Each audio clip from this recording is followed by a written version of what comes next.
Tall Fluffy Sinclair, comedian, influencer, pianist, camper, gay farmer, dunny cleaner. All of that. What else can you add to that list? Hey, cunts, bloke. I'll let you say that. Hey, cunts, I got my teeth in. They're staying in. Well, a lot of people wouldn't know you without the teeth, would they? Well, I do all the videos without them, and I get trolled. And they say, well, go to the fucking dentist and get some teeth. And I say, I've got fucking teeth. I've got them. They look good, actually. They are $7,000. They should. Oh, we're going to get into that when you ran for the Senate and you wanted Medicare to cover dental. So we'll get into that a little bit later. But you've got a massive following. You know, just over 260K just on Instagram alone. Stack on TikTok. But you've had a real, I suppose, a love-hate relationship with TikTok, haven't you? Well, I'm not on it. They banned me. They banned 3 accounts. So I started, that's how it all started.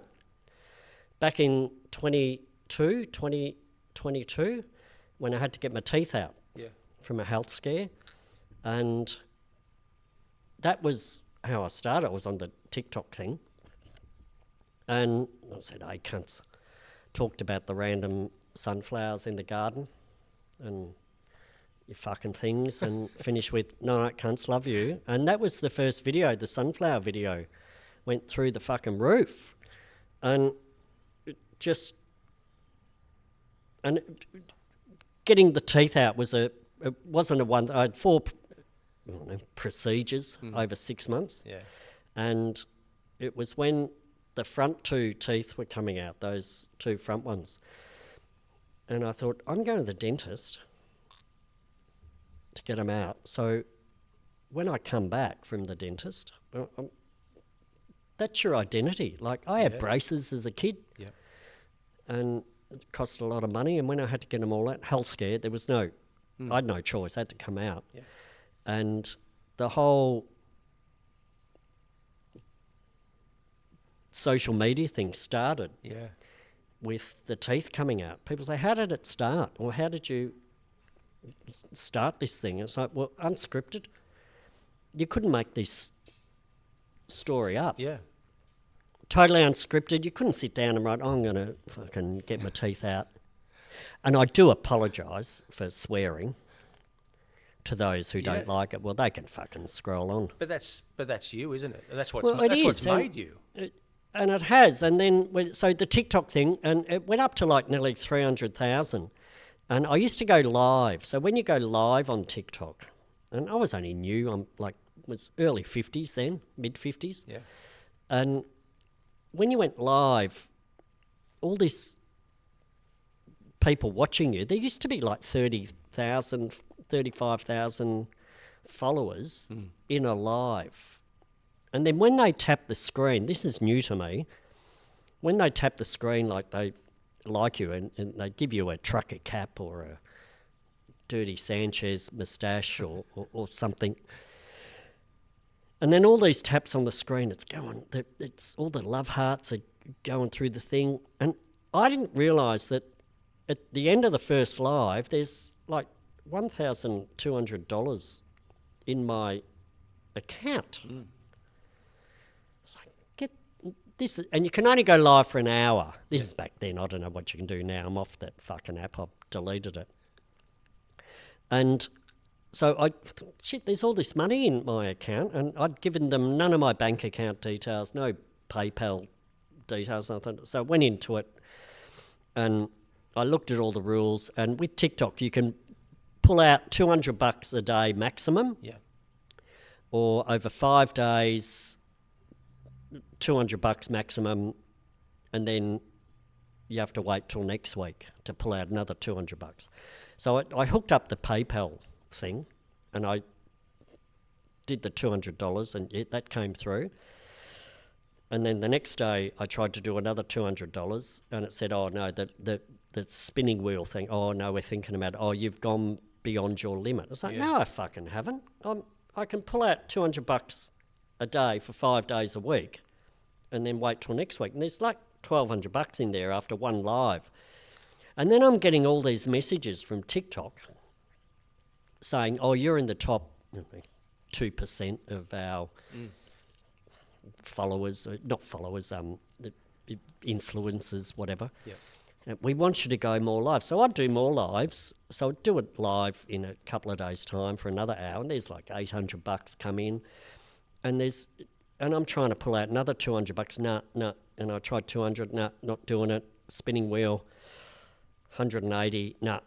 You've gone beyond your limit. I'm trying, and the second time I pulled about $110 out, for instance. Yeah. And that came through. So everything was working. I was getting the coin.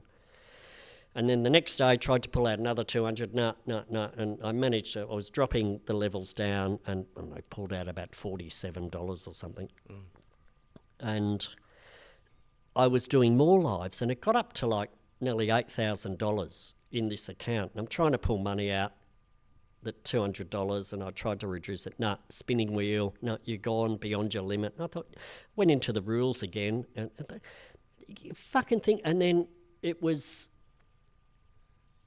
the 30th of October, 31st of October 22, the night before I was about to hit the road and start travelling Australia on the 1st of November 2022. And so that afternoon, the day before, on the October, I looked, my account's gone, deleted. It's Wow. gone. And they kept all the money that had come in. So somewhere in China's got your money. Yep, ByteDance, fucking Beijing. So I set up another account and lost all my followers. It was up to like 300,000. And I was getting all these messages from famous people. Oh my God, this is like, you've just gone viral. Yeah. There was no Instagram or Facebook at this stage. And banned the account, kept all that money, so I set up another account, same phone number, set that up. That got up to about 86,000 followers. I was doing lives again. There was no money in that account. That was a zero balance. I'd go live, there's $800 from this live, $700 from that live. Same PayPal account, everything was all linked. Couldn't pull out the $200. Nah, not doing it. Not come back tomorrow. And that got up to about $4,000. So we're up to 12 grand now. And then they banned that account at 86,000 followers. And it's like, they're fucking, this is a scam. Yeah. I don't know who, it was all my followers. They must buy credits on TikTok. They put their credit card number in or debit card, whatever it is, and get, I don't know, $20. And then every time they tap, and you say their name, they give it gives them a little buzz. If I say, oh, hello, fucking Michael Cain's fucking said hello. Hey, Michael, you fucking thing. And then they banned that account, and then I tried to set up a third account. Couldn't do it. It's gone, no, it recognises your phone number because you've got to put your mobile number in. What the fuck's happened over there? You've had a fucking spillage. Hey, really? Brady's been on the cans. He's been on the good folk. Yeah, things. Well, I've had a couple. Not on the cans. I've been up the pub on the corner. I saw that. Just staying on that though, you try to open the third for a third time. When you think after two times, you're like, this is a yeah. Well, that was rot. my only platform, and it was my only source of income. Yeah. At that stage, not that I could pull much out of it, but it was the only source of income. And I thought, fucking, I'm going to set it. And I made posts against TikTok and called them a pack of cunts, Chinese cunts. This is what I said. What's happened? Banned. There was all these violations. And so I haven't fucking violated anything. Like you go on TikTok and there's fucking boobies and bums and all sorts of nasty stuff. There's all these trends about like body shaming. No, they've left them all up there. Yeah.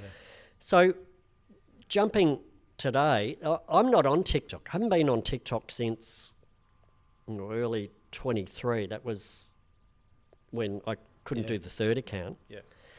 And I still get bailed up today in the street. It's like, oh, are you the TikTok bloke? I said, well, I am. And then we have a chat. And I said, well, they've banned me off TikTok. I'm on the Instagram now and the Facebook. And they said, oh, you're all over TikTok. And I've deleted the app, and I've tried to download the app and set up another account. Oh, I do beg your pardon. I bumped the fucking talkie thing. It's all right. And I've tried to have a look at all my videos that I posted, like, say, yesterday, are still on there with these fake accounts.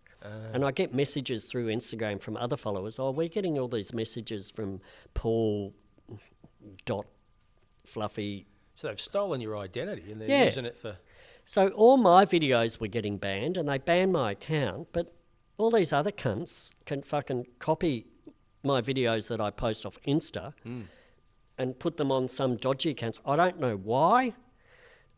And I've spoken to a few people, and these apps, it's all about view time. They want the eyes on their app. So I've got no doubt that those dodgy accounts on TikTok are set up by ByteDance, the Chinese companies. They copy my videos, put them on to keep people watching me. Yeah. So they lured you in. Yep. Got you. Yep. Got you Here's a bloke. It's going to keep people on our platform. Yep. To watch all the ads. Once they've used you up, they spat you out. Yep. Don't have to pay me anything.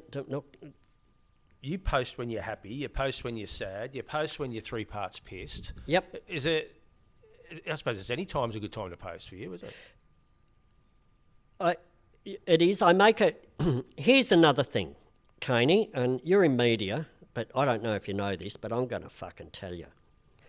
So when you post a video on any of the apps, like whether it's TikTok, Instagram, Facebook, you can go into the app, and there's a little fucking plus button up here that you do a video. So if you make a video through any of these social media platforms, one, all the words behind you are back to front.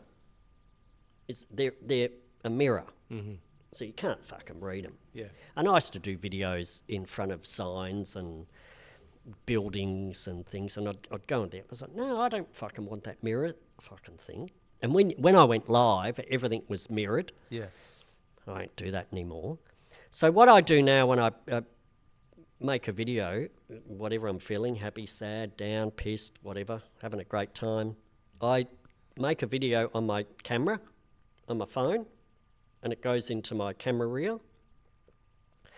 And then later on, I then go into the app and hit plus, and then it comes up with what do you want to add. And then you've got to manage your posts, so then you've got to go back to your camera reel and tick the fucking video that you just made that you want to upload. And when you do that, you own the video. It's your video. Mm-hmm. That TikTok or Instagram or Facebook doesn't own it. It's your video. And I've got every video in my camera reel or the cloud, which I don't know which fucking cloud it's gone up to. I don't know how you get up there and fucking get it. That's another story. But when you post the video straight through their app, it's gone. Unless it's on your page. So if your page gets banned, you've lost everything. You can't go back. So with those TikTok videos, I did exactly that. They were on my reels, on my camera thing. So then I'd upload it, and then they banned the account. I've still got all the videos, which then I started. Instagram used to be only... When I first started a few years ago on Instagram, after the fucking TikTok fiasco, they were only 60-second reels, the video thing. And then I did a few videos, I went and posted them, and it chops out at 60 seconds. I fuck this.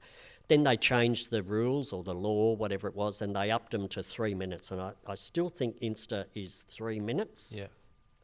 So I keep all my videos under the 3 minutes. So all the videos from all those years ago when I was on the TikTok, which is only 4 years ago. People think, oh, I've been watching you for decades or years. No, you fucking haven't. I've only been going for 4 years. Yeah. And now I'm here at the fucking Incredible Lives with Cainey. You're blowing out conspiracy theories here, aren't you? It's... they're not conspiracy theories, they're fucking real. And it's just become a thing now. So I talk about, I've had a few health issues, and I talk about them. I broke my neck, I talk about them. I was in the fucking ambulance when I broke my neck, and I was in the hospital when I broke my neck, getting fucking fixed up, learning how to walk, doing rehab. Talk about that. 3 months ago, had a swollen fucking left testicle. Talked about that. Talk about men's health. Because you always hear, on these socials, you always hear about women talk about their boobies and fucking breast cancer and cervical cancer and all the ladies' bits. I don't see anything on there other than mental health issues. Yeah.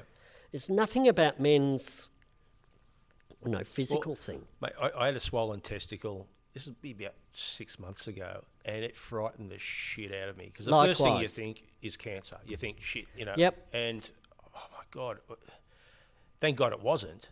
But But it was obviously, but for that time leading up to it, I was shitting bricks. Well, so mine happened on the Monday morning. I woke up Monday morning, and it was a bit sore. I was like, fuck, what have I done? Have I fucking climbed into bed the wrong way? Have I had a fall? Yeah. No. It's a bit sore. Then it got sore during the day, and I went to bed. Well, no, it was sore. I rang up the GP at Nabiac, and he got me in that afternoon. And it wasn't sore. It was a little bit swollen, but she was fucking sore. And I thought, oh, fuck, what's going on here? So I went and saw him, and he booked me into a ultrasound. And I rang up, and they couldn't get me in for 3 weeks. And he said he put me on antibiotics, and I was having them. And then he said, if it gets worse, just go straight to hospital, because don't come back to me, because I'll just put you in an ambulance, and I can't do anything. And then the Tuesday, woke up, and she's fucking big as a plum. Yep. And sore. And it's up in my guts, my left-hand side of my groin. I was like, it's fucking sore. I could still walk, and I was making videos. And then the Wednesday, she was fucking bigger. She's and changed colour. She was fucking red. Yeah. Yep. And it's hard. Yep. And it wasn't the olive shape. It had turned into like a fucking mango. It had the little fucking point on the end of it. And it was like, fucking hell. It sounded like my nuts. I know. And this is after day 3. And the Thursday, she was even bigger. And I thought, what the fuck? I've got to go to hospital. So organised, had the dog, Ian, wherever he's gone to. I think he's round the back. He's just he's found a chair round the back. Yeah, he's on the couch. Let him go. He's having a good time. Yeah, old mate. And so the Thursday was big. So I went to a friend's house at Taree, unhooked the trailer, left that. They looked after Ian. Then I went to hospital on the Friday, and they checked me straight in. And I must say, people whinge about the health system in Australia. I haven't got private health cover. I'm just turn up at the thing, got the Medicare card. And even when I had the broken neck, and I can't fault the New South Wales health system. Do you know what? I mean, I've had some encounters, not myself, but people that I know, loved ones that have that are in private health. I've just joined private health after 52 years. They fucking got you. But saw you coming. But you know what? We'll get back to the teeth thing, because that's what I wanted it done for. But I've heard horror stories in private hospitals where there's understaffed, but you go public system, it's a totally different thing. You sort of think it'd be the other way around, but it seems like the more you pay, the less you get.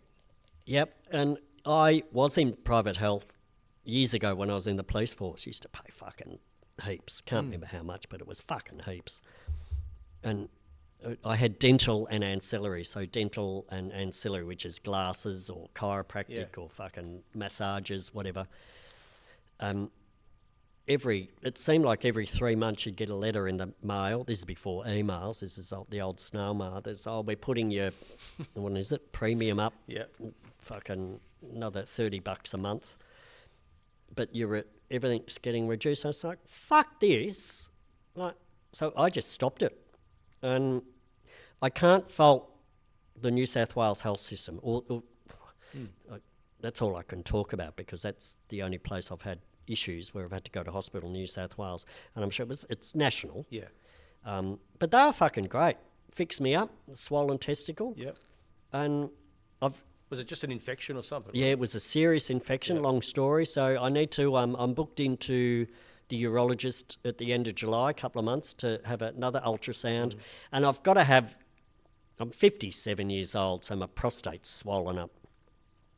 And your urethra, your pisser. And this is another thing, I didn't know this, I learnt this when I was in the hospital, that your urethra, your bladder's behind, comes through your prostate, and you have a piss. And I can't empty the bladder fully. So that's why I wake up every fucking 2 hours for a piss. And that's what's caused the infection. So I was in there 3 days. They put the IV drip in, and I was on just constant IV drip of antibiotics. And when I first went from emergency, they took me in the back to do the blood test. And I didn't know this again. Medical people will. So there's an infection level, don't know what it's called, but normally it's under 10. The score of under 10. Anything over 10, they think, oh, yeah, okay, you're on antibiotics. What's the infection? You're on this antibiotic, that antibiotic. And my results came back 380. That was the count. Right. And they thought it was, I don't know, false reading or something. So they fucking went in the other arm, got another blood test, and came back and said, it's 380. Like, in 2 days' time, you're septic. You're going into organ shutdown. So Jesus. Straight into the fucking ward. They put the thing in my arm, and then I'm on just doses of antibiotics. I'm on tablets as well. And it came down, I think the second day it came down to about 170. And the third day when they checked me out, it was down to about 57 or 60 odd. But yeah, so I've got to have what they call a TURP, TURP, which is a transurethral something of the prostate. So they go down your urethra through your penis with the drill. They knock you out. You're under the anaesthetic thing, and they go down and they drill a hole. Not a hole. They just rebore. They call it a rebore. And I remember years ago, I met an old bloke when I first got my dog, and I said, "Where have you been, Ross?" And he said, "I had to go to hospital. I had a rebore." And I said, "What the fuck is that?" And he told me this procedure, and he said, "I should have had it done when I was fucking 50. He said, "I'm pissing like an 18-year-old. I could fucking piss." He said, I can sleep all night. I'm not waking up, which every 2 hours to go for a piss. And that causes other issues because you're not getting a full night's sleep. Do beg your pardon, I spat then. So I've got to have that done. Well, it just shows, I mean, we hear people, saying to women, check your breast. Is a good way of saying, check your balls, boys. Yeah, absolutely. Feel them. Nothing wrong with. We fucking feel them all the time. If you've got a bit of a boo-boo there, go and get it fucking checked. Absolutely. Hey cunts, CUNCE. Yep. And no night cunts, CUNCE. Yep. It's become a trademark to the point where you could walk somewhere, and even today, someone said, "Who you got on tonight?" And I said, "Paul Fluffy Sinclair." And they go, "Huh?" And I go, "Hey cunts," and they go, "Oh, that him." But it's only a word, isn't it? At the end of the day, it is a word. And when I first started to post, when I had the teeth out and the auto captions, I'd post the video, and the auto captions, the words used to come up on the screen. And because I had a lisp, and it spelt the word cunts CUNCE instead of CUNTS, and I thought, I'm going to fucking run with that because that will bypass the algorithms of a swear word, a bad word, because it's a fucking doozy. I mean, just saying on words, I mean, people get offended by words. I always wonder, who actually come up with the word cunts or fuck, because I mean, just say if, the word fuck was actually a tree and tree was the word fuck. So you'd be saying, oh, look at that beautiful fuck over there. When it's a no, tree. It doesn't work like that, Cainey. But you know what I mean? Those words were invented at some point. So who made those words offensive? I think it's a linguistical thing. It's your tongue actions. It's an automatic, like if someone boos you, gives you a boo, and they fucking boo. It's like, fuck off, you fucking thing, you cunts. It's just a linguistical thing. And the word cunts is the way I say it, it's a term of endearment. Yeah. Like, I'm not using it in an offensive way. It can be used in an offensive way. Absolutely. And I can, without my lisp, my thought process, it's like, if someone's a cunt, like, you cunt, it's like the word fuck. It's a noun, adjective, fucking verb. That's right. Like, you fucking fucker. But it makes you, that style that you've got in socials, it makes you stand out from a crowd, doesn't it? I mean, it's the... Well, apparently. And at your age, I mean, you fell into it and you didn't sort of really realise what you're in for. No, I didn't know. I had no idea. Who would have thought, like as I said earlier, but this is unscripted, who would have thought that the bloke with no teeth calling people, hey cunts, you fucking things, and swear all the way through a stupid video about the fucking floor polish or the grass growing or the holes in the bitumen, finish with no, cunts love you. It's just gone fucking crazy. Doesn't matter what I post now, it's just nuts. I mean, there's so many influencers these days as well, and they get a lot of free shit, and a lot of time it's just an act. A lot of them actually aren't living the life of Riley. I don't even know who half of them are. But that's the thing. It's almost like they're playing this part to get the free stuff, but they're not actually living that life. No, where you're actually out there. Just doing, your life is out there for everyone to see. You go from town to town. You bum off people, to sleep in their. Yeah, fuck it, but they offer me. I don't just sort of. But do you enjoying that life? It sounds like you really are. And this influencing stuff is something that's really on the side. I've had a few issues in my life, like from years ago in the police force, and then after when I broke my neck nearly 2 years ago, anniversary's coming up in a couple of days. Mm-hmm. I had a brain injury as well when I broke my neck when I went down. And I had to get out of that, I don't know, but the Monday to Friday, 9 to 5 thing. Grind.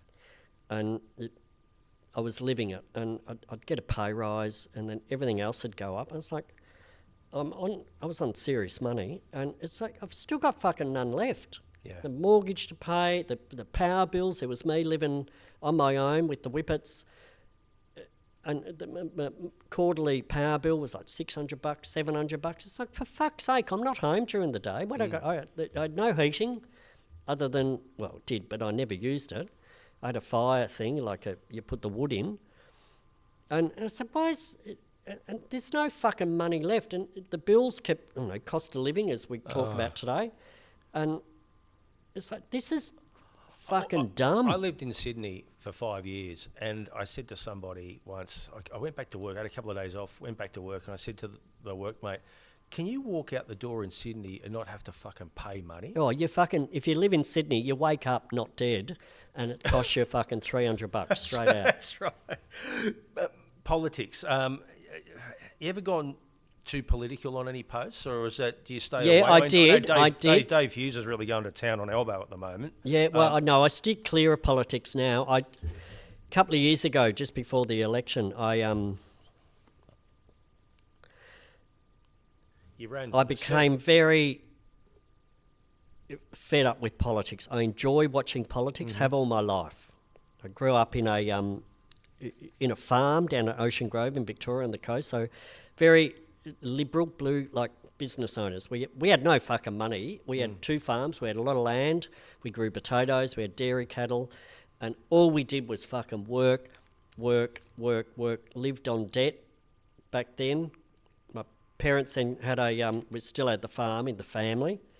We had a retail fruit and vegetable shop at Ocean Grove, so that was the cash flow. So we'd pick the potatoes. I used to go to the Victoria Market, and the truck, once all the potatoes were sold, Dad would go around buying all the fruit and veg. It was all cash back then, none of this fucking tap and go bullshit. It was all cash.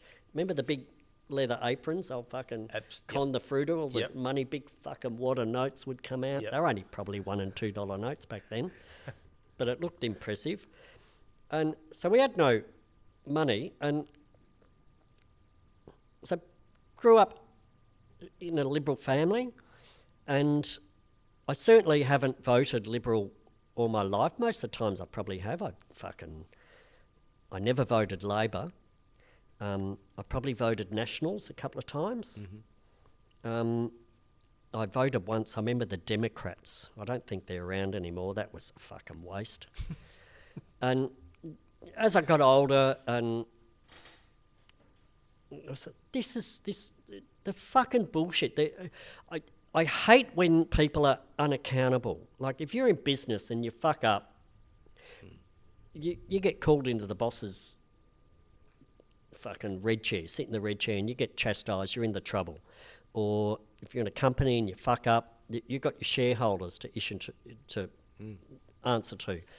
But these politicians, they fucking stand up there and today they say the sky is blue.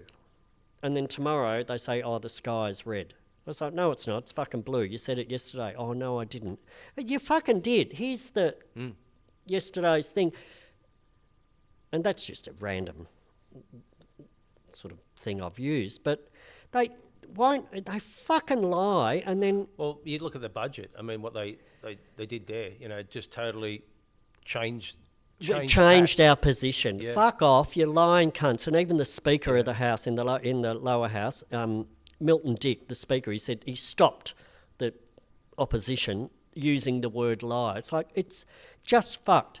And it all started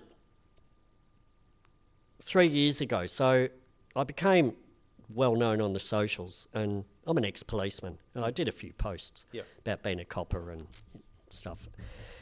And there was a bloke at Dungog, New South Wales, copper, ex-copper. He did like 16 years in the New South Wales, and then he did like fucking another 15 years in the rural fire service. Yeah. And he was in search and rescue. So all he did when he went to work was basically abseiled down the fucking rock, the cliff face at Sydney, and picked up dead bodies.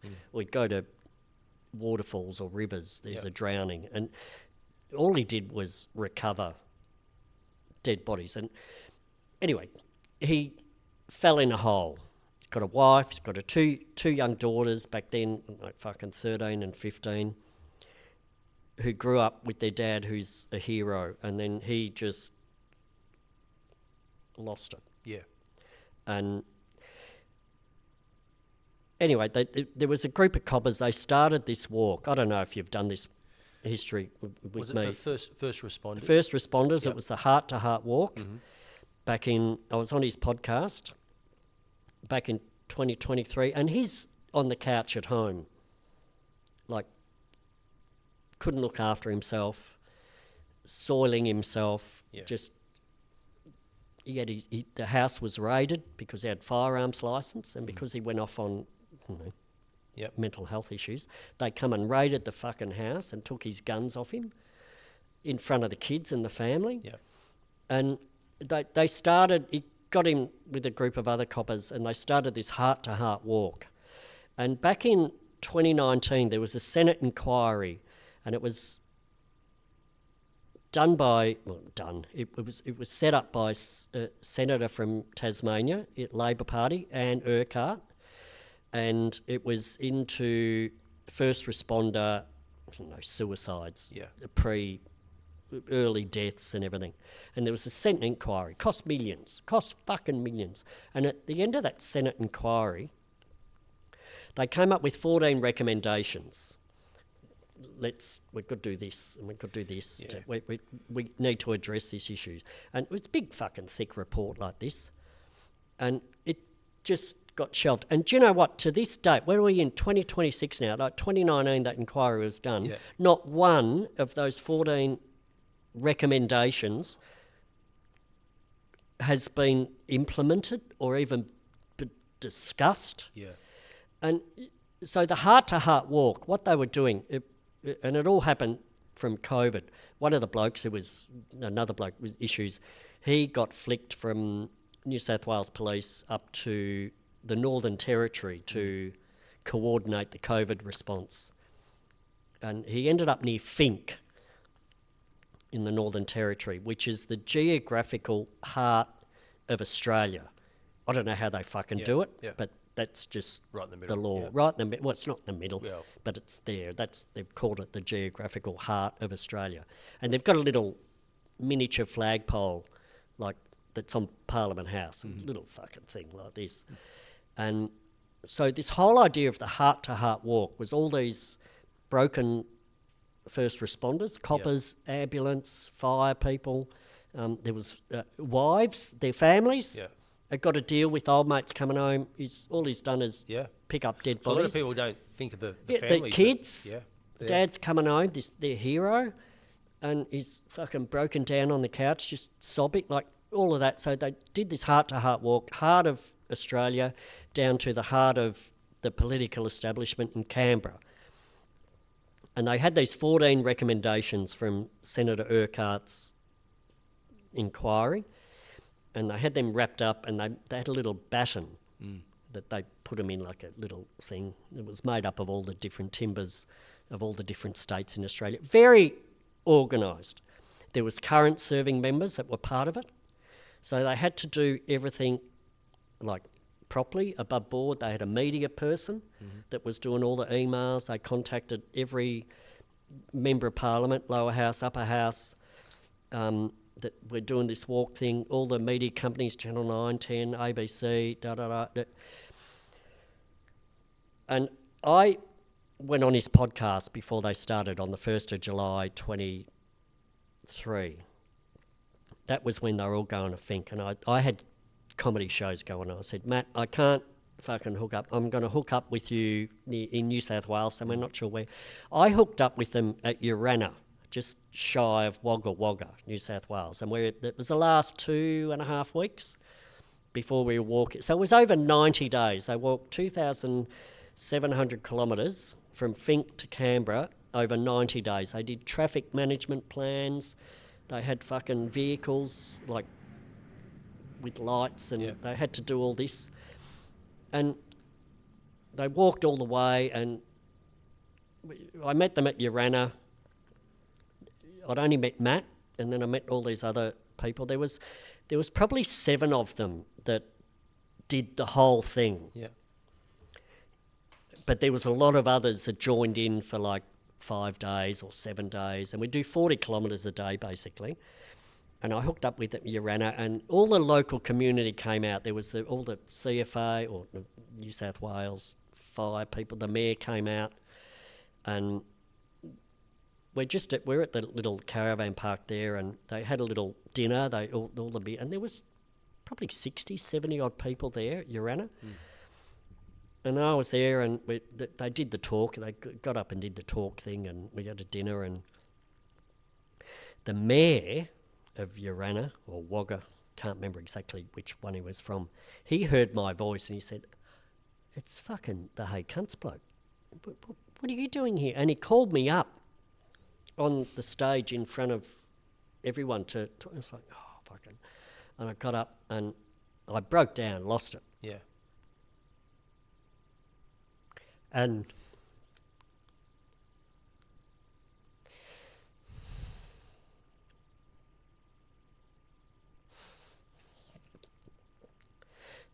so we did all of that. And then that night, everyone had gone home. We're sitting around the fire. They had a big fire going. And there was, all the others turned up. So there was probably about 8 or 9 of us sitting around the fire, the core people there. And we're sitting around the fire, and I said, I've seen none of this heart-to-heart walk on any of the socials, none of the news, nothing on ABC, none. There was nothing. I said, where is it? And they told me that night that about all the media team and everything. So they'd emailed every politician. So there's 156 odd fucking lower house members and 76 senators. So there's fucking 230 or whatever. They emailed every one of them. They hadn't received a single response from other than 2. So Anne Urquhart responded, and David Pocock, independent from the ACT, he responded that, yep, we'll meet you in Canberra. And I said, are you fucking serious? They said, and I said, what about your media coverage? What's going on with like all these breakfast shows? They go out and fucking watch someone walking across with a fucking trolley from Perth to Melbourne or Sydney, whatever. What's nothing? We've had nothing. I said, you It fucking wasn't serious? sexy enough for him, was it? No, and it was a touchy subject. And I was a bit emotional because I'd spoken, I don't know, a couple of hours earlier, and we'd had a few beers, which is what happens. And I said, okay, all right, we're 2 weeks out. We're about to walk into Canberra, and there's nothing. I had this huge platform, hundreds of thousands. I said, I'm going to ask permission. I said, I'm going to make a video, but I won't do it on my own. I need permission because I understand there was serving members and everything. I don't want them to get in the fucking trouble. They said, go for it. So I made a video the next morning before we left. We walked from Yarana into Wagga Wagga. And we were staying at Wagga for 5 days because they'd done a few extra Ks. So they had a few days up their sleeve. So I did that post in the morning, posted it. She fucking went through the roof. And I tagged in the Heart to Heart Walk and everyone. And then we got into Wagga, and the media lady, who's Matt's wife, she was doing all the socials and the emails and everything. And she's on the fucking phone. We just got into Wagga. And one of the girls, an ambulance lady from Victoria, her and I got in the car. We drove into the bottle shop we had to buy booze because everyone was out. And then we got back, and Matt said, Sarah's just been on the phone. The fucking thing's blown up. You've blown it up. Yeah. And Sarah didn't know what had happened. And they said, Fluff's done a fucking post and tagged in all these fucking people. Went through the fucking roof. So we're at Wagga. All of a sudden, ABC Regional, the local, they want to meet us tomorrow. I opened up prior to this for Tommy Little, his comedy show up at Brisbane. I tagged in Tommy Little. He's on the phone. I'm on fucking the major drive time talk thing from Wagga. So they do a show from 3 till 6 p.m. And we did the interview in the afternoon, and it was going to, we're sitting there listening to it, and they didn't tell me when it was going to be on. It was going to be that day, and it was 5:45. So the last 15 minutes, they put my phone interview on, and we talked about, we've got no fucking response. So then I'm on Australia-wide thing promoting this Heart to Heart Walk. Things went through the fucking roof. And could I just ask you, Fluffy, and you can tell me to get fucked if you want, you got quite emotional just then. Were you thinking about your own personal experiences or some other people's? No. When you mentioned you were about to get up and talk? No, because during that walk, by that stage at Yarana, there was 4 police members. It was Australia-wide in different varying police forces that had gone to work and suicided.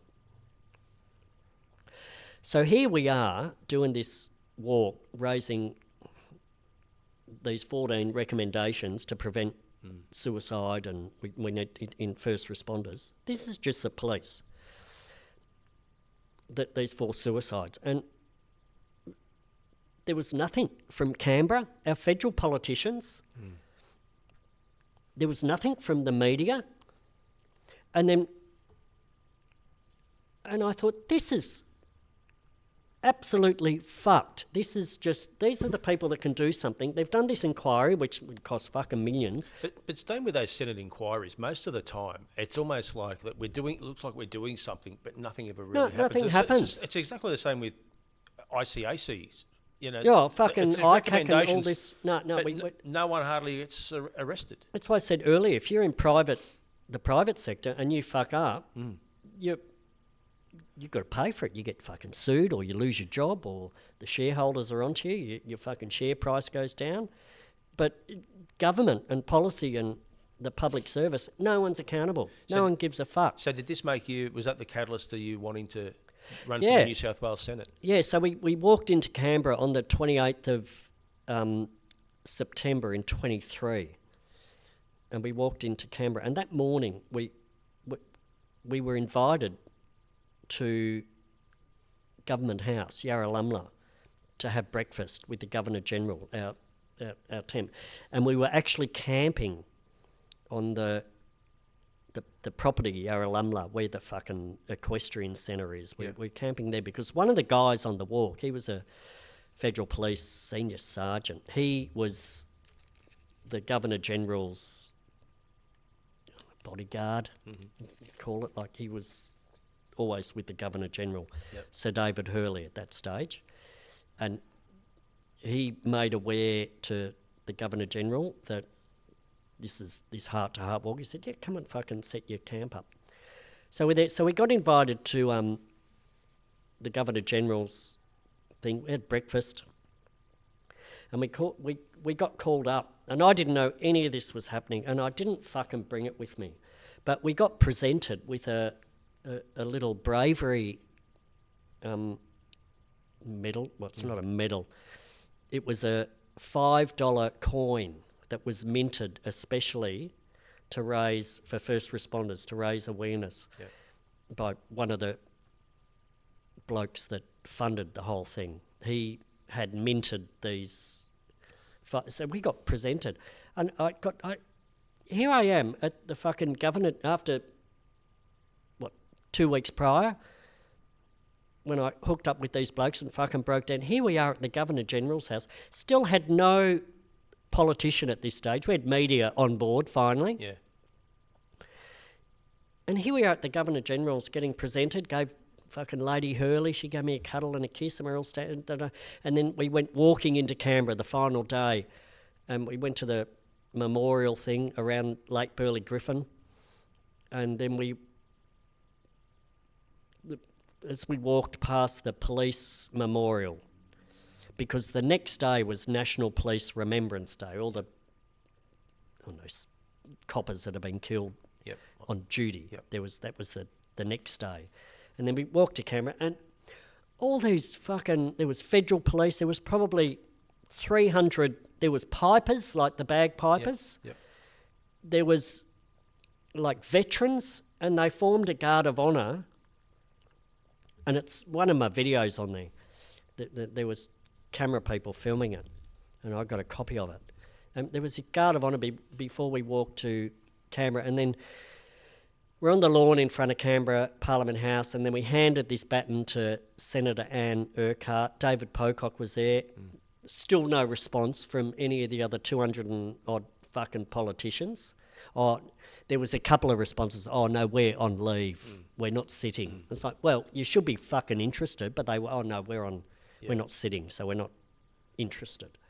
And so...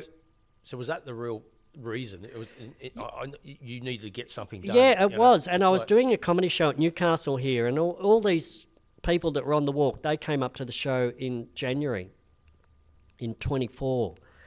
And I thought, this is fucked. There was an election coming up. And I thought, I'm going to fucking run. I've got this huge social media fucking thing going on. I've got a bit of a voice here. Yeah, absolutely. So I thought, I'm going to put my hand up and run for the Senate. And I announced at the comedy show, and they're all fucking cheering and everything. And anyway, so part of that whole process, you've got to get, when you run for politics as an independent, you've got to get 126 signatures, $2,000, and go and lodge it. So when the election gets called and they go into caretaker mode, which is only, 5 weeks before the actual election. So I'm back in January, and I think the election was in September. I can't remember. So I'm trying to get this all sorted from January up to the next election. I thought it was going to be in July from the people I knew. They said no, and fucking Albanese dragged it right out to the last minute. It was in September or whatever it was. But I couldn't get the proper paperwork from the AEC, the Australian Electoral Commission, to get these 126 signatures until Parliament was dissolved. And I'm trying to go on the website, and I fucking got in the car and I drove to Charlestown. Is that how you say it? Charlestown? In Newey, and I went to the AEC and the fucking thing, And I said, I'm going to run as an independent. They knew fuck all. What was going on? Oh, no, you have to wait. I said, I want to get these 100. The election had been called.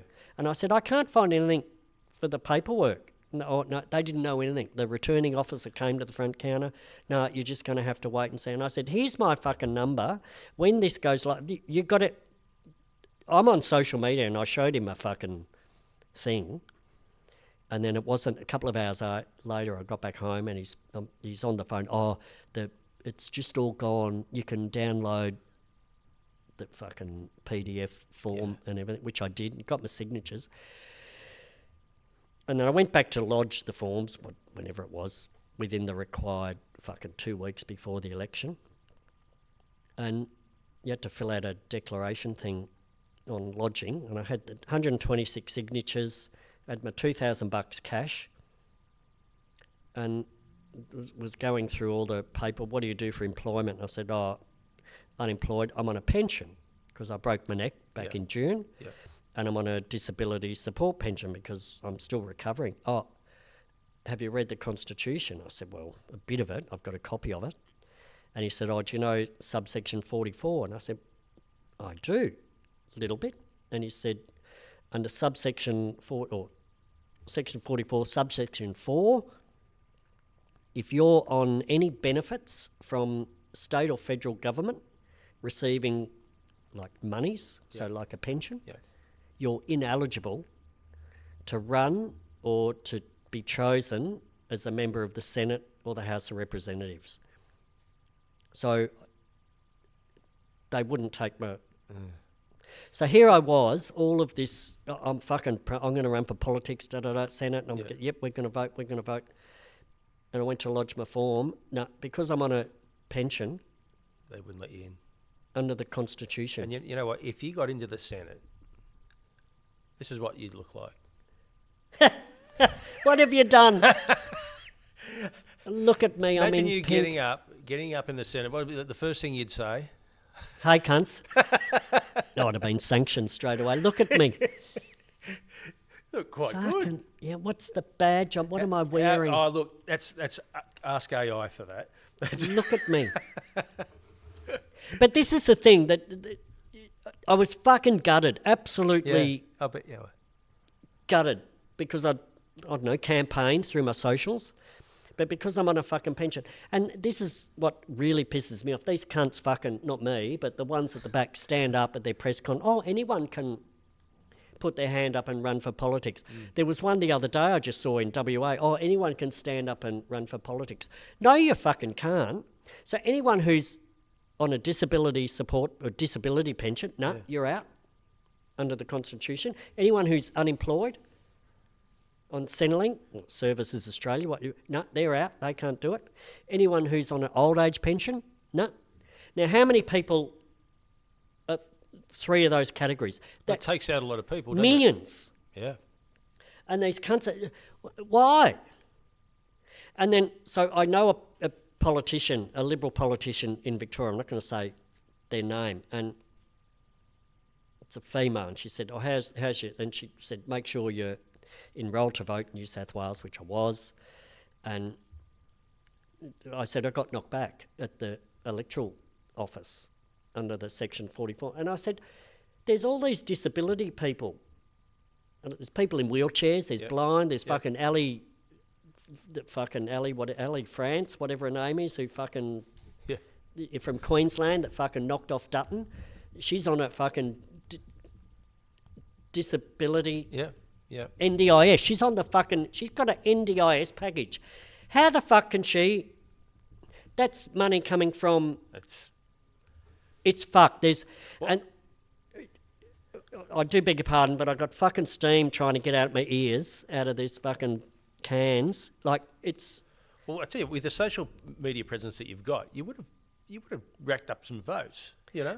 Look, I don't think I would have got in because of the preference issues, because the Senate, big bit of fucking paper, everyone just fucking writes, get fucked on it, you pack of cunts.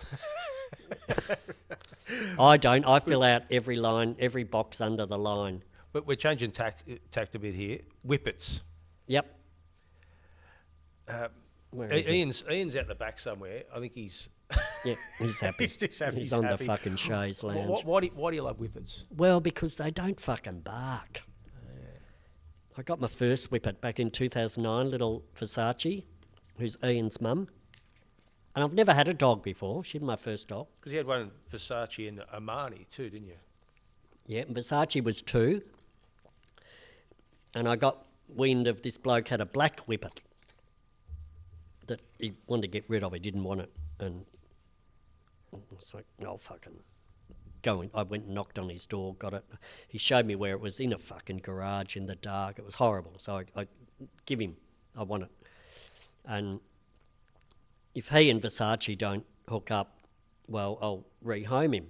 And they hooked up and had a fuck, and she got pregnant, and we had since had 3 litters.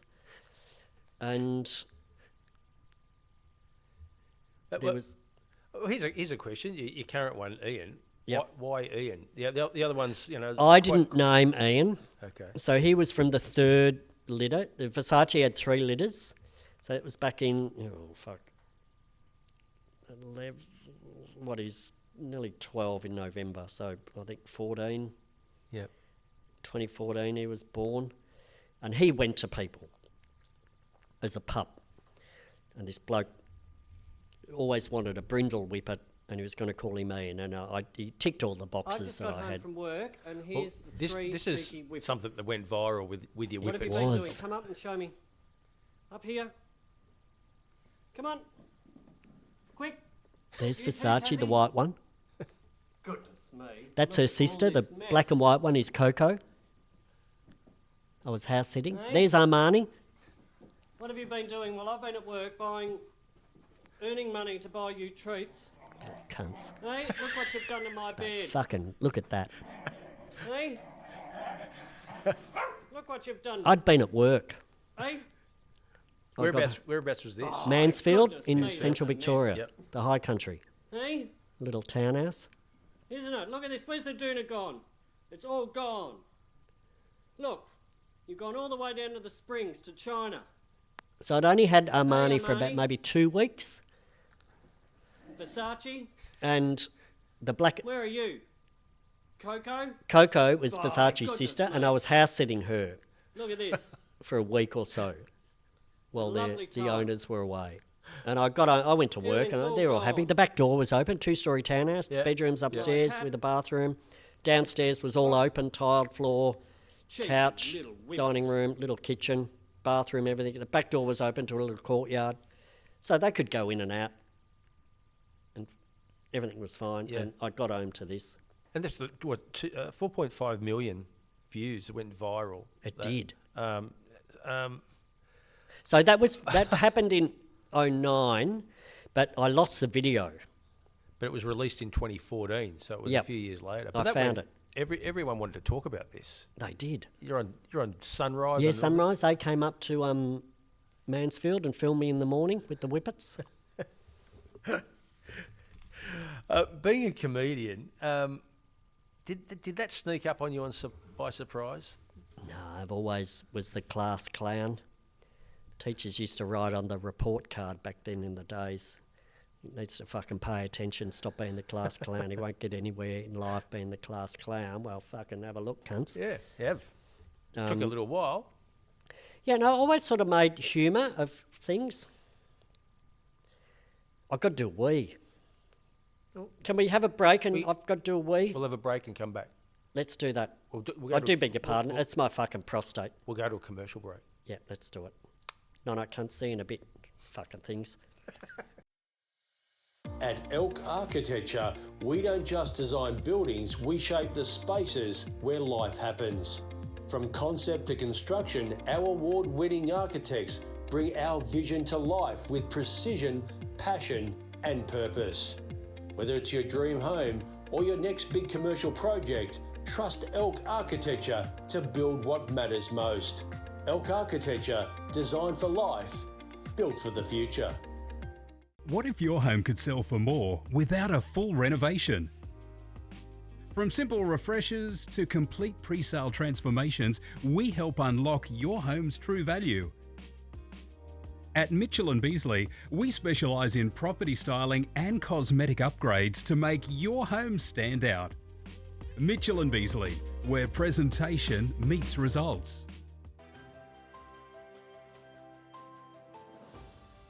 Escape the city and discover the magic of the Hunter Valley with HV Tours. From world-class wineries and craft breweries to gourmet food, cheese, chocolate, gin and breathtaking views. This is more than a tour, it's an experience. Small groups, relaxed vibes, local guides and unforgettable memories, all without the stress of driving. Whether it's a romantic getaway, birthday celebration, Hens Weekend or just a day out with friends, Hunter Valley Tours delivers the ultimate wine country experience. Book your next escape now at HV Tours and let the good times roll.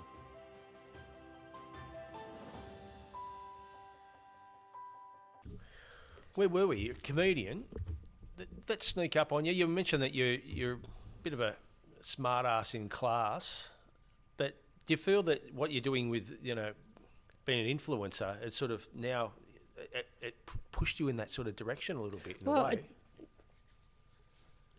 I've sort of naturally always got a laugh off people, and then when I started to, I don't know, grow in this social media thing with sort of followers and come up with the hey cunts thing and no cunts, it just turned. I realised I've got a platform. Yeah. So I've got to turn the fucking stupid, silly stuff. I've got to use this constructively. So that's why I talk about.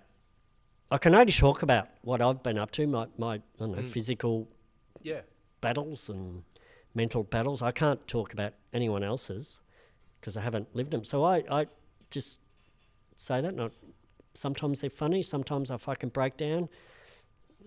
Many times I'm fucking pissed because I drink.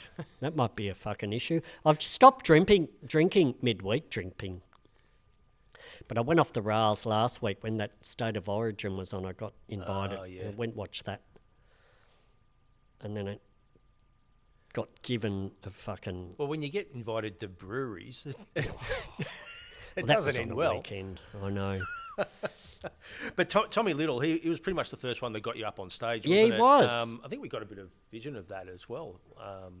But yeah, for that to happen, that was a massive break for you. It was. So he started following me and then he messaged me. He wants me to come and go on his show, and it's like, oh, fuck him. Travelling it. I had no shows planned. So this was your very first time First time on in front stage of doing 1,000 stand-up. people. Wow. Here we go. Tivoli in Brisbane. So they say once in a while someone amazing is going to come into your life. Well, here the fuck I am. I was fucking terrified. Yeah, Yeah. Very so nervous. yeah, absolutely. I remember. They don't look at you. I watched this today and I went, wow, for someone that did that first time off the bat. Yeah, so that was a full house, about 1,500 people, balcony upstairs, full Tivoli. And he got me to open. It was the Brisbane International Comedy Festival in 2023. Yep. But do you find now it's a lot easier for you after? Oh, yeah, piece of piss. Because really you're just going up there and you're doing your own Yeah. stuff. I mean, I think you. And Tommy say you could just look at some of your reels and there's all your material. well, he was trying for months and months to get me. I said, I don't know where you're going to be. And I got invited up to Dalby. I've been to Dalby in Queensland. I got follower went up there, did a promotion up there, and I was heading into Toowoomba and then Brisbane. And I messaged him. I said, I'm going to be at fucking Brisbane. I went and stayed with the fans at Wynnum. Yeah. They invited me to stay there. And he invited me, yeah, let's do it. And I was like, what the fuck am I going to say, Tommy? He said, Fluff, all you got to do is take your teeth out, walk out on stage and say, "Hey, cunts," and You've won them. you've fucking got them. Doesn't matter what you're gonna say. But So you do a lot of pubs and clubs now, but not so much theatres. No. Because, I mean, I suppose that pub crowd would really... I love it. That would appeal to them love more. a back room. The best show I did was a brewery up at North Lakes in Queensland. Yeah. And it was in an industrial area. And when I went and checked it out a couple of days before, I thought, oh, fuck, where are the people going to come from? There's no houses. This is all industrial area, like Yeah. fucking concrete tilt slab building. They had like 3 bays in this industrial area. And the first bay, there was a stage set up, like pool tables and an air hockey and all these barrels and everything, and a bar. Next bay, there was all the barrels and there was fucking pipes everywhere. And I thought, oh, how the fuck's this going to work? And it just was packed. Yeah. There was nearly 200 people there, and there was the big garage door out the back that went out to the car park. They had a food van there. All the punters were out there fucking smoking and drinking, and it was packed. And there was people standing right in front of me, like they were jam-packed in it. And it's like, these cunts have all fucking paid to come and fucking see me. Yeah. And I'd booked in other few shows, and I'd done a couple of others in like those NRL buildings, like clubs, with fucking pokey venues, yeah. and I'd be in the bingo room at night time when there's no fucking bingo on. Sterile, suspended lights, Yep. just never doing one of them again. Yeah. And I love this, the back room of a pub, like this room here that we're in doing the podcast is fucking great. Well, this used to be the old comedy club. Upstairs here. Yeah. Yeah, This was and it, I this just was went and it. had a wee because that's what I had to do. And the fucking bathroom's like a crime scene from the 90s. It's a fucking pisser. It's like, here we go. So I love doing a show with 120, 140. Yeah. I meet everyone, have a drink with them.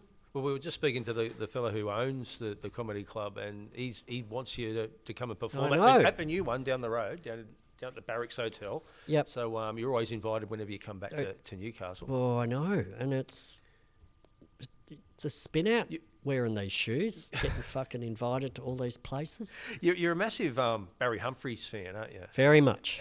Dame Edna, Sir Les.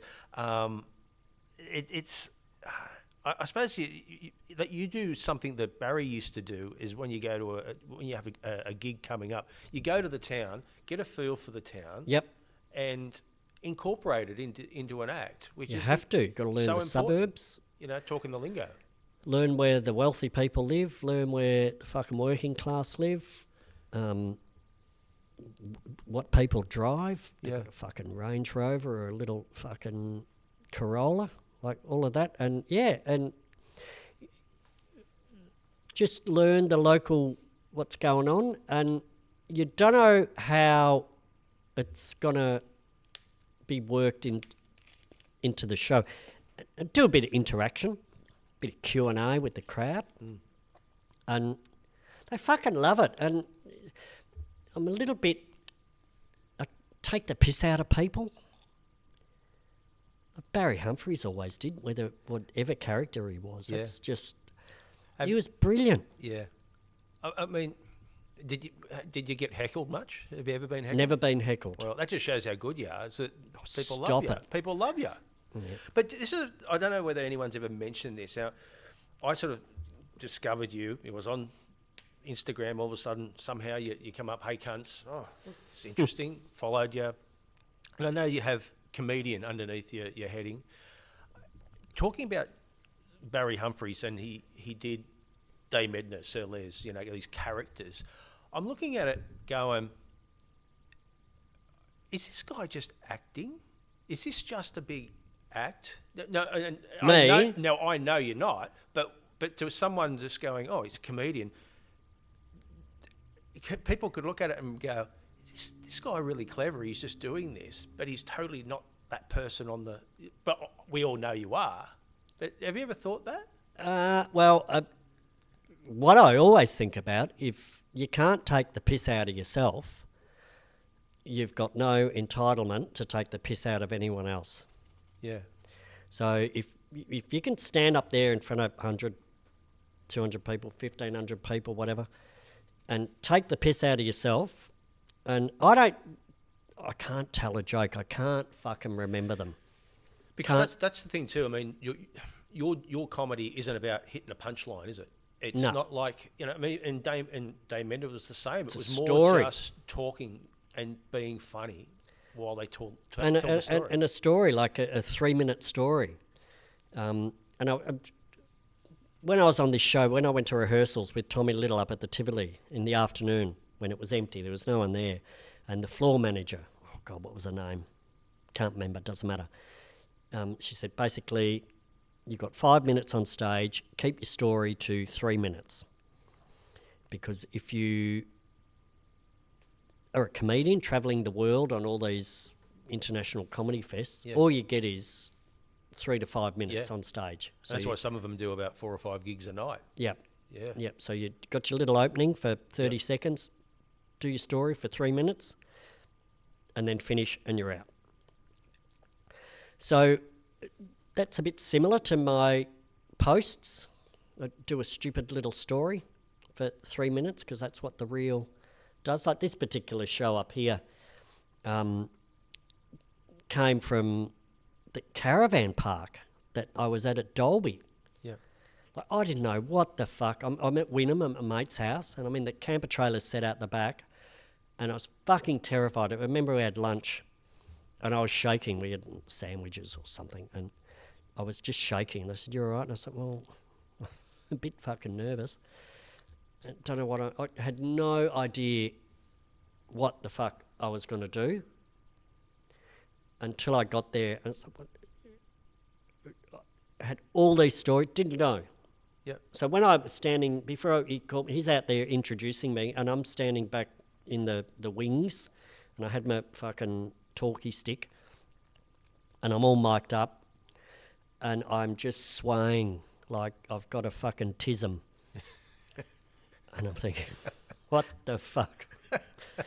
And I thought, I'm going to talk about just that caravan park. But that's unique, isn't it? The fact that most comedians have got something that would show that you wouldn't have the same act twice.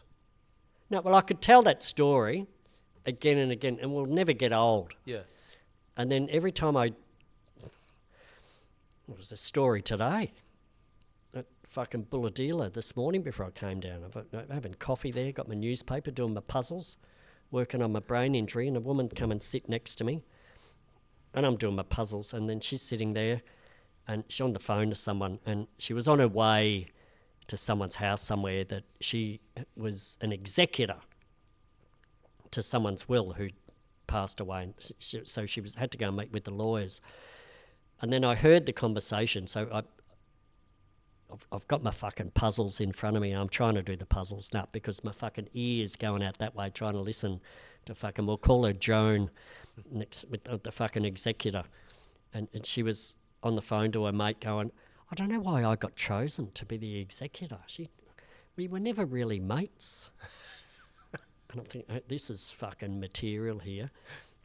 And then that all went on, and then apparently she'd been in to the cafe and ordered fucking scrambled eggs and a coffee, and she's sitting there, and I'm back doing my puzzle, and then, where's my fucking breakfast? And then someone walked past, oh, is this a good coffee? She said, oh, I've been waiting 45 minutes. It's like, well, no, you fucking haven't. You've only been there like fucking 20. And anyway, she went in and complained, and the lady came out, oh, I'm sorry, we've lost the docket, and the family little cafe bent over fucking backwards. Not fucking happy, Jan. She then complained the fucking scrambled eggs were too fucking scrambled. Then where's my bacon? And then the lady went out the back, got the docket. Well, you didn't order. Like, it just, you can pick up material by just waking up and going somewhere in the morning, whether it's a caravan park, cafe, fucking pub, podcast, your fucking Birdie Beetle fucking shirt. How good's that? Yeah, don't know what you were thinking when you walked out the fucking door to look in the mirror. Mate, remember the show bags? They're $1 each. They were, and I still think they're $1. Yep. And it's packed full of shit. Loved it. They don't taste the same as they used to be a lot bigger. Yeah. Well, it's like everything. It's like a wagon wheel these days. I remember a nice Vovo. Oh. The fucking marshmallow was a good fucking half inch. Now you're lucky to get a sniff. Don't get me started on Big Macs. Fucking Big Macs. Horrible. Remember they brought back the Big Mac a few years ago in regards to... Well, it the never proper went away No, just quietly. No, but they brought one saying that it's gone back to the original size, when it used to be massive. So it was a Big Mac, and I'm going, hang on, it should be a class action against McDonald's for the last never fucking knew 40 years. Did they downsize it? They're making it... It's like a bloody quarter... Cunts. Absolutely. I love a quarter pounder. Yeah, quarter pounders are good. And I love the pickles. I never used to like it, but No, now I do. I used to flick them out. Everyone did out the fucking window. And you'd go to the car park. They stick to the fucking walls too. Yeah. And you had to fucking watch where you stood. You didn't go cunts up on a fucking pickle. We're going into a live read here, so you can chime in whenever you want. This episode of Incredible Lives with Cainey is proudly brought to you by Confessions Boutique in Charlestown. Let's be honest, if your relationships become all Netflix, to take away dinner or arguing over who's taking the bins out, then it might be time for a little bit of excitement, Fluffy. I've never had a relationship, so that'd be no fucking good for me. That was my next question to you in the next segment. But at Confessions Boutique, you'll find gifts, games, and plenty of weird and wonderful gadgets and ideas designed to put a smile on your face and a spring in your step. What type of sex toy would Fluffy be interested in? Oh, I always say, I want to be fucked, not annoyed.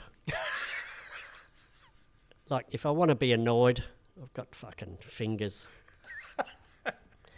Look at you, had a little scratch there, didn't you? A little twitch. That was my other ball. Yeah. Is it all right? It is. It's not as swollen as the other one was. Yeah. So pop into Confessions Boutique, Shop 1, 222 Pacific Highway, Charlestown, and put the love back into the love god or There you goddess. Hey, good ad. You just mentioned.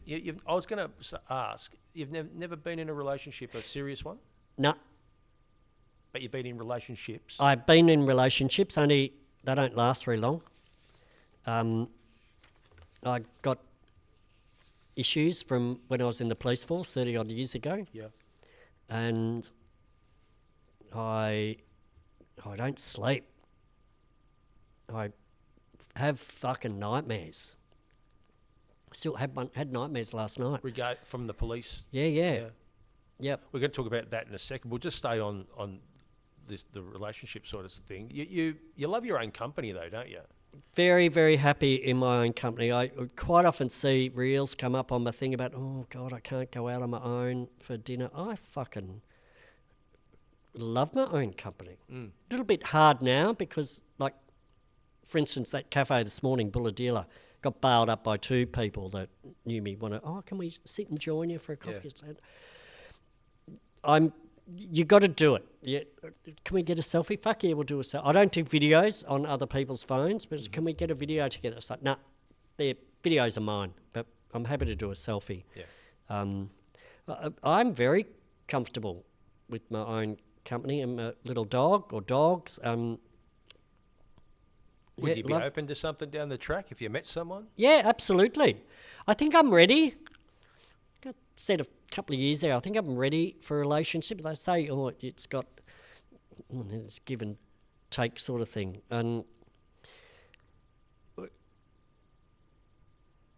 I just see people in relationships, and I know people that have been in relationships for a long time, and I think, what the fuck are you two doing together? They're not happy. And they're mainly heterosexual people, and not all the times. And they've got kids and life, mortgages and farms, and that sort of can't afford to separate, divorce, any of that sort of thing. But if I hooked up with someone and it just started to go, I don't know, sideways, I suppose I'd probably manage it, but if it started to go really off the fucking rails, I'd be out. I just call Yeah. it. It's like, no, I'm not going to spend my time with someone who's, I don't know, bringing me down. Yeah. Or I remember when I was just after I started travelling, I was still in Victoria, and I went and stayed with a bloke I'd met off Grindr, and everything was going okay for a few weeks, and then it's like, fuck, I don't know if it was jealousy through this social media thing, and that's another thing. I've got people want to hook up with me, not because of sort of me being Paul Fluffy Sinclair, but they're trying to hook up with me because I'm someone Yeah. like an influencer, whatever that. Not Yeah. trying to piss in my own pocket, but they fucking are. Yeah. And my advisor, I've got Would you get? How many requests would you get? what to hook up. Oh, like when I was at the brewery the other night, fucking heaps. Like even from like women. People that were there. Yeah, just punters. Yeah. And they just want to hook up and swap numbers. I had to get a new mobile number last year, so about 8-9 months ago, because stupid me had given my number to not anyone, but people, and I was just getting fucking hassled. Like, what the fuck are you keep ringing me, messaging me? They'd watch a video, or I hadn't posted for a few days, or their algorithm is not tickled up that they're not getting my videos, and they'd be messaging me like, where are you? Are you okay? It's like, I'm fucking fine. Yeah.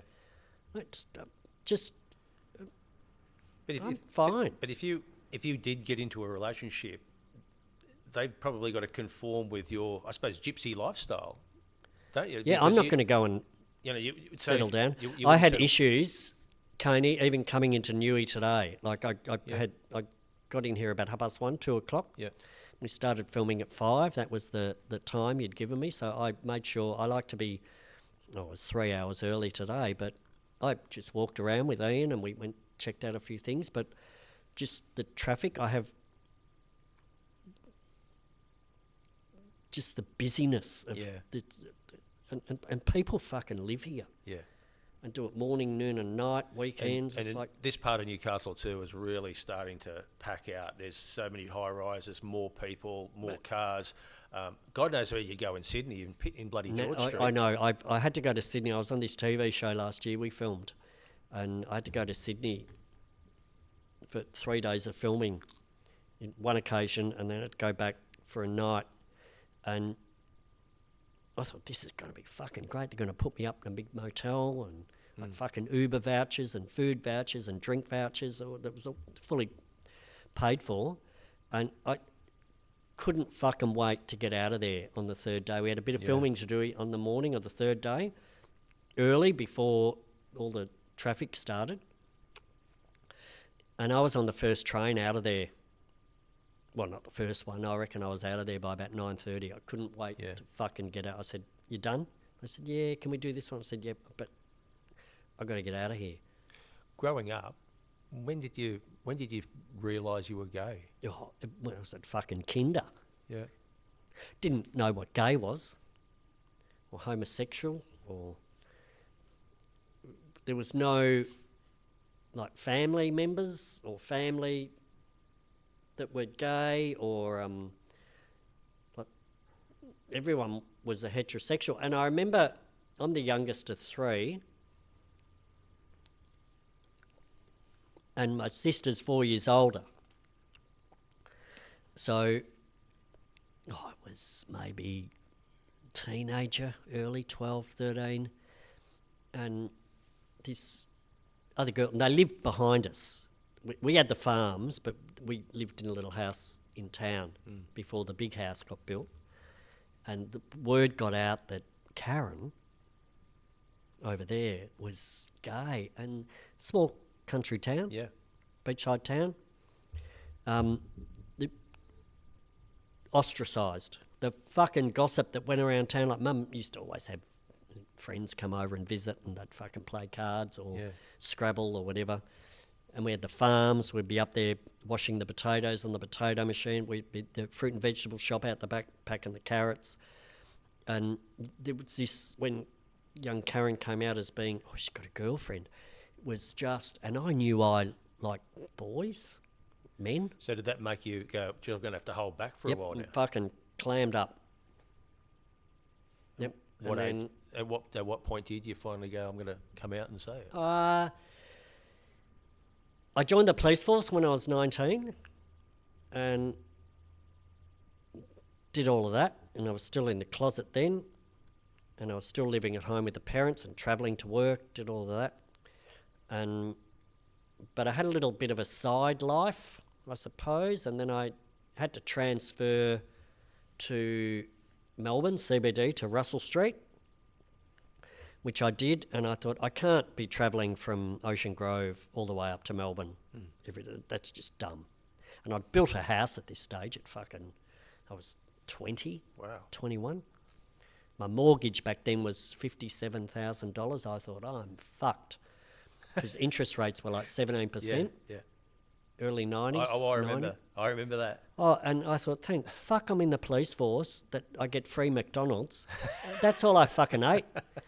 Because there was no money left after paying a $57,000 mortgage at 17%. Yeah. And it was, anyway.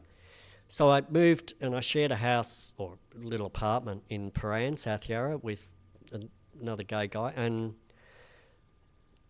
Did that other gay guy know? Yeah, fuck yeah. Yeah. Eye-opening. We'd go out, all these other gay coppers, they just, there was this network Yeah. of gay coppers, even though we weren't out as such in the police force, but to each other, we just go all the clubs and, yeah, so I was 21, 22, so I was out, but not to my family. I didn't come out till I was about maybe 21, 22. Did you feel, you say you were out, but not until, you didn't tell your family. Was it until you told your family that you actually did really feel that you'd finally come out? Yeah. And then when I did, it was terrifying. I remember we're around the dinner table, and it's my sister's first husband, and that marriage was on the fucking rocks. And then I had to, I don't know, I didn't have to, but I did. I'm a gay. Then we always knew. I was like, oh, for fuck's sake, why did no one say anything? Here I am living this. Did you think you were going to cop a bad reaction?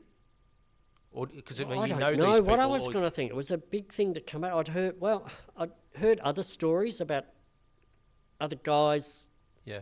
and girls, like lesbians, that were out in the police force. I'd heard their stories. And like, fuck, really? And like, we weren't religious or anything. And then quite a few of my friends were Catholic guys, and I was in the police force. So being gay out on the scene, as you call it, as a copper, Yeah. people were a bit wary of me. And I've never done drugs, never. And it was the early days of, I don't know, ecstasy or whatever. There was none of the shit that's around now. And I said, I don't care what you fucking do, but please tell me what you're on. I'm not going to dob on you. However, if you have a fucking episode on the dance floor and you're, I don't know, overdose, whatever, and the coppers or ambulance get called, he's a mate of mine, he's had this. Because I'd been on duty to many of these nightclubs you've been called with someone's collapsed, OD'd on the fucking dance floor, and coppers, first response, we'd always get there before the ambulance would.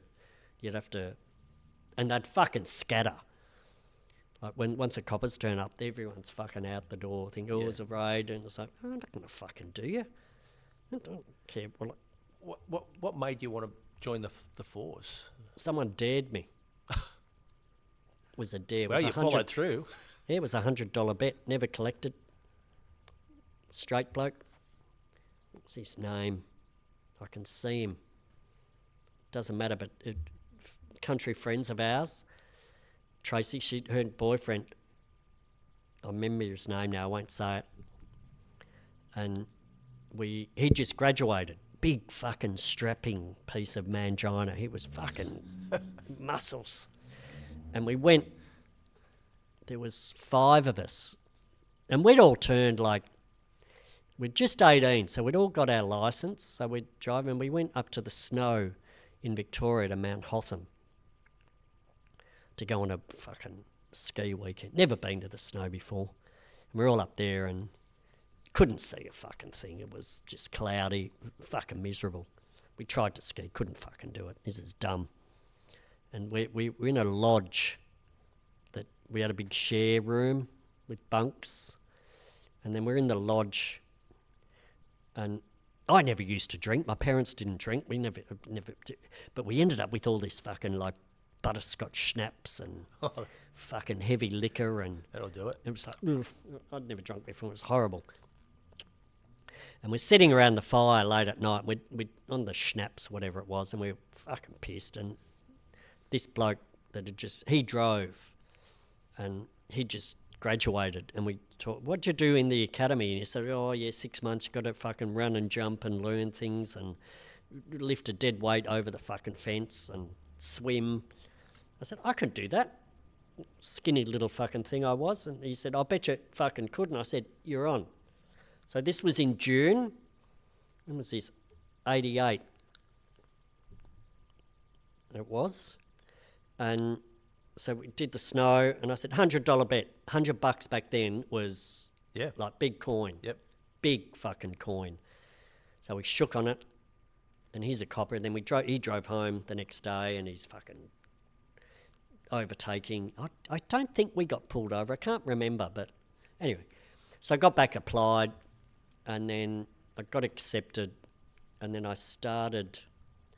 No, it was 87. It was June 87 because all my paperwork was done when I applied, and I started at the police academy the 8th of February 1988. Well, there you go. There's you and your mum and dad. Oh, there we look at me. Look at you. Clean shaven. So that was the 10th of June. That's when I graduated. So from the 8th of Feb to 10th of June, however long that was, that's how long we're in the police academy. That's just outside the fucking where you went and ate. Yep. They fed you. Proud day. Yeah. I fucking got through. And do you know what? Skinny little thing. So there was 60 of us, 59 of us that started, and not all of them finished. And I never had a fucking issue. I never got... Because we used to do... You have to learn law, and then you had to learn typing. Yeah. The old type... This before computers, no Yeah. computers. We had to learn the old typewriter thing. And because I play piano, I could fucking type like a bitch. I was pulling out 80 words a minute back then. And then we had to swim. There was a big Olympic-sized swimming pool, indoor thing. We had to go and swim and run around the thing. And I never... And do drill. I had to learn marching and all of that, and loved that. Yeah. And the drill instructors were like... It was bastardisation. They picked on someone and they picked on the same person until they broke them. Yeah. They wouldn't be allowed to do it now. They'd be fucking arsehole. Yeah. And I never had an issue. I fucking breezed through, and then we graduated on the 10th, and we learned all this drill and marching and everything. Then on the 10th of June, 88, when we graduated, pissed fucking rain. So we couldn't do the drill outside. We had to fucking go in the chapel, and it was packed. So yeah, this is just outside the mess hall, which is the old Corpus Christi building in Victoria, in Springvale. Yeah. Big fucking, like the brothers used to go and, before the police bought it. So you did 5 years in general duties. Yep. And then you went into Took promotion after 5 years. You've Yep. got to do an exam. Yep. And you've got to do your time on the street. Because that's mandatory, wasn't it? 5 years. Yep, 5 years, can't take promotion. You could transfer to different departments. So you had to do traffic, you had to do general duties, you had to do radio at D24. And which I did a couple of years at the radio at D24 because there was overtime. And I had my mortgage, I built my house. Yep. So I was doing a shitload of overtime, double night shifts, double shifts, doing fucking 8 hours was a shift, so I'd do 16 hours. And there was no mobile phones or computers, so we used to answer the 000 number. The 000 number used to come into us. Really? Wow. And then if it was, you'd say police, ambulance, fire, and they would say, and then if it was ambulance or fire, you hit a fucking button, like at the bat phone, Yep. that'd flick it off to the police, the ambulance or the fire. And there was a shitload of overtime, and you never fucking got it. The tax got it. Yeah. Yep. So here, anyway, and then after 5 years, you could take promotion to a senior constable. I thought, I didn't want to be on the street anymore. Fuck that. Horrible. I didn't want to go to car accidents anymore. Done that. No. People fucking trapped, holding their hand as they fucking die. Did all of that. You did that? Yeah. Is that? Well, there's deceased people next to them, their family. They know that, I don't know, their wife or husband is dead next to them. And they're alive. These people are alive and are trapped. And you know they're going to die because of their injuries with that Has that deep... stayed with you? Oh, fuck yeah. Still see stuff. One of the worst ones I went to, it was a convertible, a fast car. It wasn't a Lamborghini, but I can't remember. It was a red thing. And it was fast, and it was in the western suburbs on the Princess Highway between Melbourne and Geelong. And I was a traffic copper at Werribee, which is the town in the middle. And we got a car accident. We went there, and this fast fucking convertible this bloke had, single motor vehicle accident into a tree on fire. And we were just nearby. So we're only minutes away. We got there, and this car's fucked, there's fucking fire, and there's people around screaming, like other people had pulled up, Yep. and we pulled up right there, and the driver had obviously knew he'd lost control, knew he was going to crash, and he was trapped, and there was fire, and his hands were up like this, all trapped in the wreckage, and he was still alive, screaming, burning. That was the worst one. Man. You know, when you sort of took a moment earlier in the podcast when you were talking about the first responders, for some reason I was thinking you might have thought about one of those incidents. No, when I got emotional was because of overall, like, I do beg your pardon, I touched the thing again, is I've seen stuff like that, and then when I got into crime scene, and you're at murder scenes for fucking 20 hours gathering evidence, you've got all these issues, and back then there was no, like, debriefing. Yep. Just next shift. They mopped up the job, you got another job. You're on another one. You go to the next one. You've got to go back to the station and knock off, and no overtime. The boss wouldn't sign the authorised the overtime, so you're there in your own time finishing off your fucking reports from this accident and everything. So you're dealing with all of this shit. And the reason I got emotional before was because the ministers, or the government, they don't give a fuck. And then, like, when I was in, you never heard about suicide back then. I'm sure it happened, but I can't remember.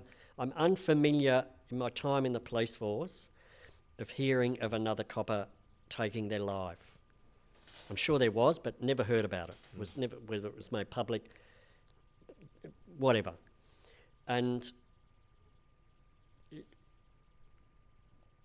these ministers, especially after that Senate inquiry, spending all this fucking... It's a combination of stuff, Cainey, that all that money spent on the inquiry, they got fucking witnesses in, they got families in to tell their story about their husband or their fucking wife or their son or daughter who suicided. Like, they don't give a fuck. That's what I got emotional about. Yeah. I've went to that car accident. I signed up for it. Yeah. It's my choice. I wear it. But they don't give a fuck. And then I'm still dealing with that, what I saw, PTSD, Yeah. diagnosed. No support or no help or no, there's fucking nothing. Yeah. Um, I did a series on mental health for NBN News here in Newcastle. This was about 2014, and it had different parts. It was like a 6-part series, and one of them was police, ambos, fireys, first responders, and what the story that stuck out, which is what you were just talking about, that really hit me, was that it was a copper. He chased a guy that was stealing a car. The guy's got in the car, drove away. He's jumped onto the back of the ute. This is in the main street. This is in the CBD of Sydney. And this guy's knows he's in the back, and he's trying to fishtail to try and knock him off, right? Next thing you know, this guy pulls out a gun and starts trying to shoot him while he's out the back in the tray, and he's dodging. He crashes the ute, goes for the bolt. He chases him down, grabs him. He's got it all on film because it was all the CCTV cameras were going through George Street, the whole thing. It was horrific. And he said he did that. He goes, I come back, I was a mess. He said, and then the next day I got to work. It was just another shift. And they didn't want to know about it. No. And that's it. And I'm quite complex, Cainey, if you haven't worked that out. And with this social media profile I've got, I care about the bloke you're talking about. I care about all these people that are going to work dealing with all these issues out in the street. And I meet fucking heaps of ex-first responders, and it's like, well, I care. No one else fucking does. The department doesn't. The government doesn't. Services Australia or the fucking pension people don't. Like, and it's not just first responders. Like, it's veterans, like Army, Air Force, Navy. I don't give a fuck. Again, one of my squad mates, he was in the Navy and then he joined the police force. It wasn't until after we had a couple of reunions, quite a few reunions afterwards, and Bluey's not there anymore. I was like, what's happened to Bluey? Bluey's taken his life. And you never know what it was from. You can't sort of say, but he never had any help from when he was in the Navy and when he was in the police force. And someone has to care for them. And I have always talked about my stories. Like, I'll be at a party and end up around the fire pit having a fucking dart. And, oh, Fluff, you're an ex-copper. What'd you see? And it's like, I start telling a story like that car accident. And I've got shitloads of other stories, Cainey, from when I was in forensics and used to go to the crime scene after the danger was over. Yep. And within, I don't know, 45 seconds of starting to tell the story, all these cunts are around the fire listening, silence. You could hear the music and there was no chatting. They'd be just... I talk about it. Yeah. And I find that better therapy to talk to people I know around a fire. And of course I would have had a few cans. Yeah.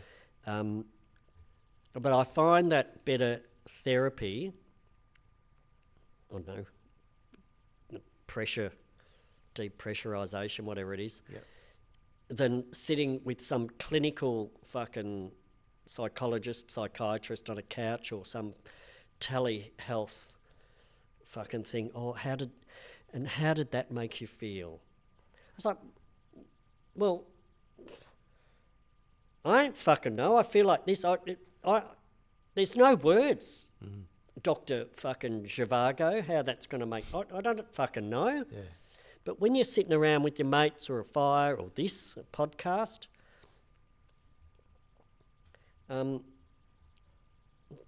it's a relief. Therapeutic. It is.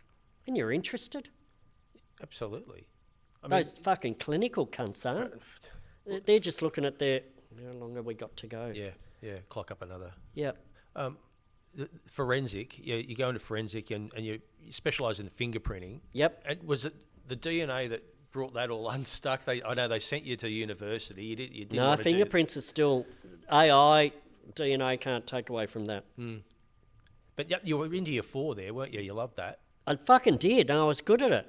Very, it was an interest being a pianist, play piano. I was like, I can do this fingerprints. And it was a bit of learning. Yeah. I was good. I picked it up. I must have a tism. I reckon there's more than one. I reckon I've got a few, or Asperger's or something, I don't know what. But I was good at it, and I was very thorough. And then when you're at a job, or you're fingerprinting an exhibit, a fucking bottle or a knife or something, or you're at a crime scene with fucking body fluids and dead bodies, you can't go back tomorrow. You think, oh, we're looking at your shift. Oh, I fucking knock off at 3 o'clock this afternoon. No, you fucking don't. You've got to be there because you can't come back tomorrow. Yeah. The coroner's there. They want the body to take it back to the forensic pathology unit to do the autopsy and everything. So You've really got to crack. you've get got to cracking, be get in. cracking while it's all fresh. Yeah, and I didn't go in as Paul Sinclair or Senior Constable Sinclair.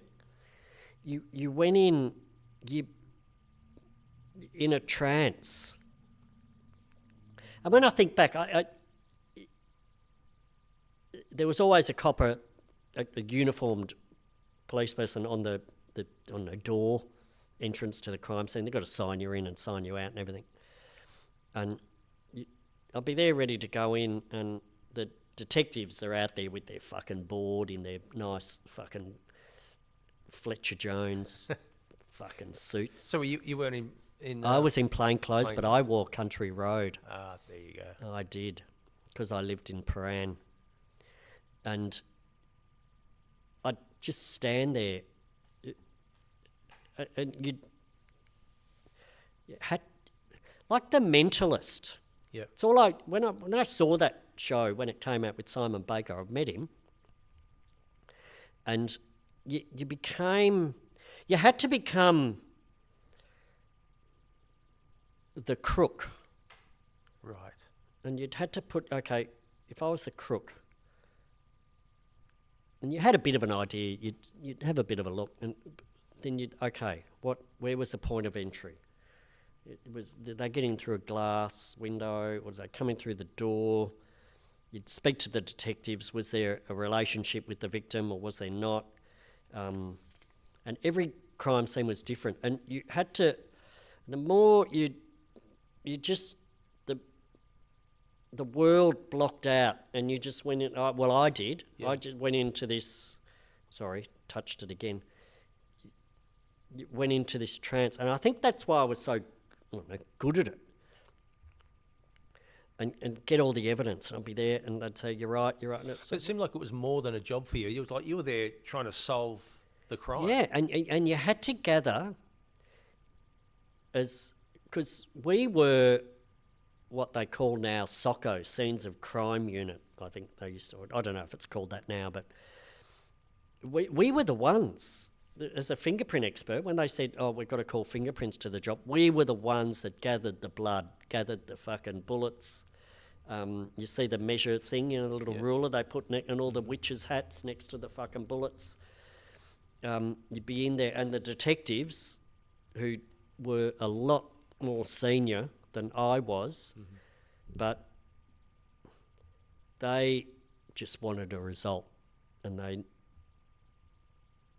we had the authority from the coroner, or the pathologist, or no, it was the coroner then that was at the crime scene, we'd find here's a bullet, It's like, where'd that come? Oh, there's a bullet in the window. Is that coming from the outside, coming from the inside? It's like, where's that shot from? Like, you just... Was there a crime? Was there a job where you, even to this day, you look back and go, what the fuck happened there? It just racks your brain, like heaps. keeps you up at night, you know? Yeah, there's that one.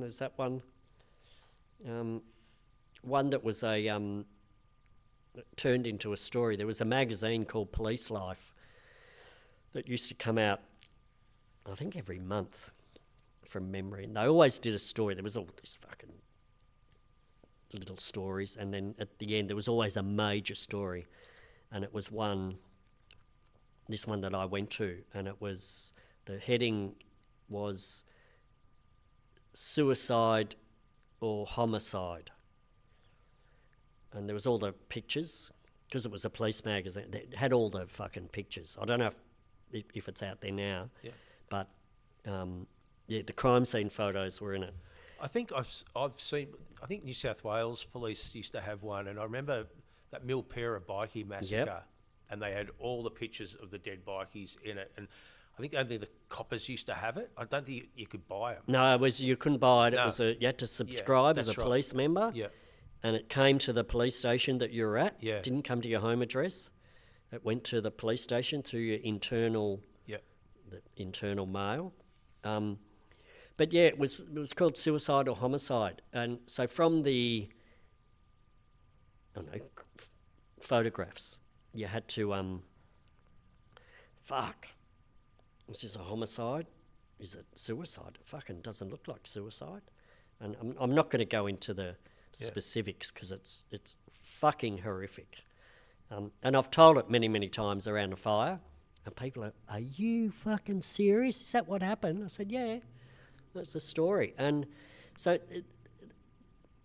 interesting.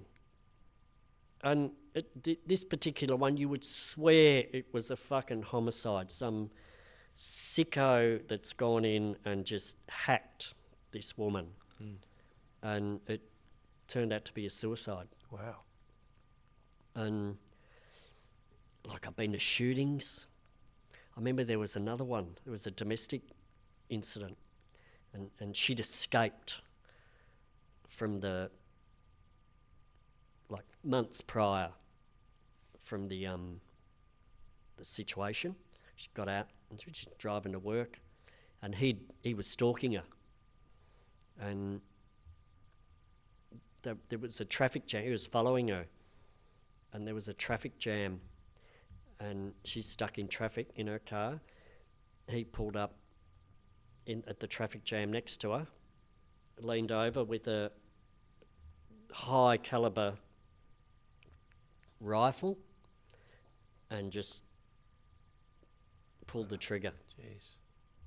And then that's how we got called there. I wasn't forensics then. I was just a general duties. I think I was in traffic actually back then. And we got called to fucking what we thought was a car accident. And then when we got there, it's like, what the and then he'd fucked off. He'd gone. And then here's this woman with a fucking no head. I was like, how the fuck did this happen? And then they worked it all out. Wow. And you can't unsee. No. Doesn't matter how many fucking therapist sessions you have, how many fucking melatonin or sertraline fucking pills you take. I don't have any of them anymore. I tried them. Don't like those fucking SSRIs, whatever they're called. They're fucking hideous. Didn't work for me. Yeah. Getting out of the police force. So only 2 years later. So 7 years you served. Yep. Was it the whole having to go to university that was the catalyst of going? Yeah, it was. So they had to send you there to learn. So it was the end of 1994, and computers were just starting to come out. Yeah. Like personal computers. There was no iPhones or anything. No. There was early mobile phones, the big fucking brick thing you had to carry around, still had a lead on it. So it was those days, and DNA had been discovered back in the fucking 40s, 50s, and had always been collected. There's a lot of cold cases. You see all these in the media, these Yeah. cold cases. Yeah. Oh, so detectives have gone back, got the little box out of the storage room, pulled it apart, everything's been tested. So DNA samples had been collected for decades, but it had been used as a tool of evidence. So they'd analysed a couple of blood samples, semen samples, whatever, and used it as a tool of evidence in court, and it had won. And that set precedence that blood samples collected at the scene, semen samples, whatever, DNA under fingernails from people fighting victims was used, collected and used. So I was going to be sent to university to learn this. I didn't want to go to fucking uni. I was good on the crime scene, and that's why I got chosen, because no, we want you got to go and become fucking Professor fucking Sinclair. Then you're going to come back. We'll still pay you in the police force. You're still going to have all your rank. Then when you come back, you're going to be a brevet sergeant, which is you get the promotion as a sergeant, but it's on paper. You don't have to do the standard thing to like sergeant's course and any of that bullshit. And But would that also take you off the tools in regards yeah, to what you were doing? and I said, I don't want to go to fucking uni. It was a 5, 6, 7 year course. You had to do exams, and I don't want to fucking go and... You want to be at the crime scenes. I want to do the... I'm good at... I want to, and I said to them, okay, if I agree to do this, it was big money back then, and they were offering, and I said, if I go and do this, I'm never going to be on the crime scene again. I know what's going to happen. I'm going to then come back after I've got my fucking professorship, MBA, whatever it is, and I'm just going to be lecturing other coppers at the police academy or at all these different police stations how to go and collect evidence and all. You've got to do a morning class and an afternoon class, 5 fucking days a week. And they said, no, you'll be back on the job. And so, no, I'm fucking not. You're not going to send me to uni for 5, 6, 7 years. It's going to cost me all this money to not then benefit the department and train all your other people. Could you have gone into another... I mean, you love dogs. Could you have gone in the dog squad, or could you done something different? Or did you just know at that point, I'm done? Yeah, and I didn't. And they said, you're going. This was about August in 94. They said, you're going. We've enrolled you into next year. So next year... So you never even really had a choice. In 95, you're enrolled. You're going. And it's like, you cunts. Don't fucking tell... Look, the whole police force is your choice to take promotion, go in all these different branches. You can do this, do that. They were telling me, you're going down this. That's the only fucking line. Yeah. You've got to go. And it's like, you can go and get fucked. I have got a choice. And I typed out my resignation, and I gave them 3 months' notice to the day. And my resignation date was the 31st of December 1994, which was a Saturday, New Year's Eve. You know, you love your dates, don't you? You know... Well, stick in my fucking head. Is that from the police days, you think? Yeah, I think, I don't know. Because a few conversations I've had with you before this, and it's almost like you can recite dates. I can from the olden days, what I call the olden days. Mm. I don't know what I was doing last weekend, unless I really think about it. I've got no idea. I don't even know what today's date is. So dates, it's gone. So I reckon it was from back then. Maybe my musical, because I studied reading music, which is a language, really. It's not used with words.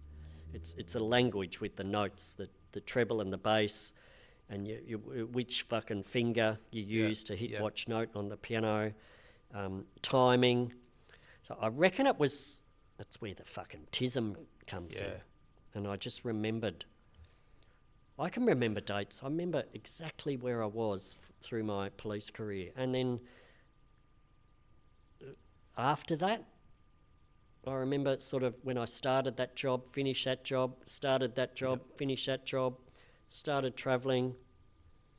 But in between's a bit of a blur now. Yeah. Don't know why. You mentioned being a pianist. Yep. what got you into? Was it your mum or dad or what? No, I was so the youngest of 3 kids, and there was a piano in the house. Parents didn't play. Yep. I don't know why the piano was there, but it was there, just upright, an old fucking honky-tonk thing. And I remember standing up, couldn't even see the notes. So you'd stand up as a 3-year-old, 2-year-old, and Yep.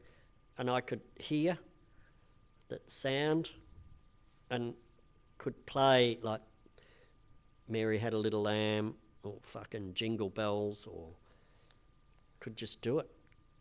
Mary Had a Little Lamb's the only one I can play. Yeah, I bet you're not very good at it. Oh. There'd be a few fucking clunkers. I fucking reckon it's only one finger too. It is too. You know me.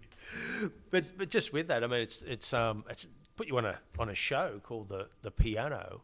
It did. That was unexpected. Well, they just call you up out of the blue. How did they know? It came through the socials. I got a message from a bloke on the socials. He said, "Oh, my Actually, here we go. there I am." That person. He fucking knew who I was. Amanda, come and join me. How do you do? Oh my gosh. Paul Fluffy Sinclair. It's definitely him. Do you want me to call you Paul, Mr. Sinclair, or Fluffy? Your choice. I get sent this bloke all the time. He is so funny and he's quite big on socials. My full name is Paul Bradley Sinclair. Fluffy's the nickname. So this is filmed in Maitland? Yep. Yeah, I don't know how this happened. But That's I've one of my become a videos. Social media celebrity. Hey, look at this storm coming in. He my literally videos. talks about the most mundane things, Should there be pineapple on a pizza? but he somehow narrates it Yes, in the there most should be. colourful, hilarious ways. He's brilliant. Scroll on if you don't want to find out this fact. You're famous for your catchphrase. Love catchphrases. I'm going to give you permission to say it to me right here, right now. There's a lot of profanity, so. Hey, hey, hey. Had no idea how they were going to do that. They won't air that, will they? Hey, they fucking did. My videos are all about my travels. But 3 years ago, I decided to sell up everything, and now I live on the road. What's it like living out of my camper trailer? I love it. Oh, fucking music festival, cleaning the shitters. Tell you what. So I'm based currently just outside Maitland in New South Wales, doing waste management at a music festival site, or the green team we call it. You got to get pretty close. Just cleaning the bins, cleaning the toilets. It's not the most glamorous of jobs, but I'm just good at it. Not toilets. Fluffy, pleasure to meet you. I'm so glad you're here. Lovely to meet you. I'm too, going to stand Amanda. over there. It's time for you to let Fluffy off the chain. Okay, get ready. I'll be I over couldn't there. believe how many cameramen. There was about fucking Okay, 30 what's of Fluffy them. gonna play? So it was in a shopping mall, wasn't it? Yeah, Broadway Shopping Centre, Oh, I've been there a lot of time. which was an old David Jones or Yes. something. Well, I wouldn't have picked that. Paul Fluffy Sinclair playing a They fucking said I was 66. Cunts. Fucking not. 56. Well, you know, the screen puts age on the looks. Oh, fucking, I moisturise. To get across in my videos is just be yourself. And that was at Dungog. Helped me do that. Yes, I love it. So if you walk, you go to a lot of pubs these days. If there's a pub in the corner, a piano in the corner, do you go over? And, Yeah, sometimes, not all the time. Because I noticed you showed me the amount of views you get on some of your stuff, and it really spikes even more when you're on a piano. Yeah, I never used to post a lot of piano stuff. And as I said earlier, I've got all the videos. I own all the videos on my reel, so I can repost stuff from 3 years ago. Yeah. And it doesn't get old. It looks like I've just fucking done it. So Unless your beard's shorter. yeah, I know, fucking trimmed, or different glasses or whatever. So, no, I don't play every piano at a pub. Sort of where I'm currently contracted at the moment with these music people, and my friends come up there, they bought a heap of brought all their mates up a couple of weeks. Oh, is there a piano there? You're going to get up and play the piano? It's like, no, it's not about me on the piano. You're coming to see Brooke and Adam play. Yeah. And people say, what if we get a piano up there? It's like, no. So sort of, like I got invited from my Dungog mates to play the piano at their father's 90th birthday a few weeks ago. So that's when I was on. I played the piano. Yeah. And sometimes if I have a few beers and like if it's sort of that karaoke time and there might be a piano, it's like, yeah, I'm going to speak to whoever it is, the sound man's got a microphone. There's a piano here, does it work? Is it plugged in? I'll do a tune. But I'm writing I've got a few tunes down. So that's the next thing. Got a record coming out. Yeah, I have. Yeah, I have. And if it wasn't for the profile I got on the socials, it would go nowhere. But because I've got now legs on the socials and followers, You're juicing it. yeah. So I don't know when that's going to, but that's going to happen within the next probably, I would say wouldn't be within the next 6 months. Probably things are happening now with recording, but that probably won't get released until next year, which is what, 27. Is Celine Dion's It's All Coming Back to Me Now on it? No. I'm not doing any covers. It's all It's original. too fucking hard to get the rights.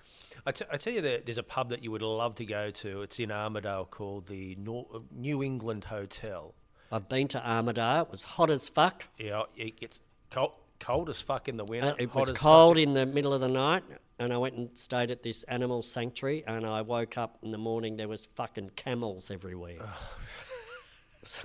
I packed up and I was out at Armidale quick smart, but I'll go back. Oh, well, this pub, this New England Hotel, there's a piano in the corner, and I was looking around, and it was on my day off, because I used to work in Tamworth for MBN, so on my days off, I used to just travel around different places, Walker and, Love Walker. Gunnedah, all these different places, because you sort of go, I always knew that I wasn't going to be there for good, so I may as well experience all these different places.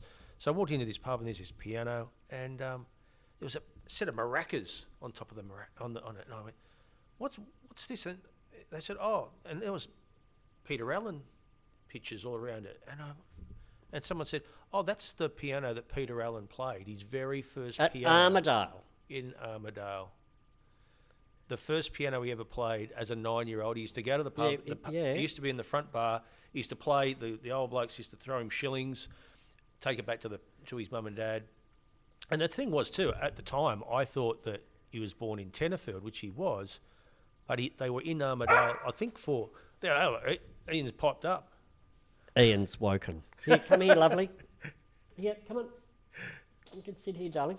Sorry. No, but the incredible thing was that, I thought he was from Tenterfield, which he was. So they were only in Armidale until his dad committed suicide, which back then I didn't know that. was considered a mental illness. Yep. And the whole town more or less said, if your dad died, the rest of it must be something. The It's rest. catching. So they moved back to Tenterfield. But I'm looking at this piano going, I think we got a picture of it too, I think. There it is. Oh, really? That's it.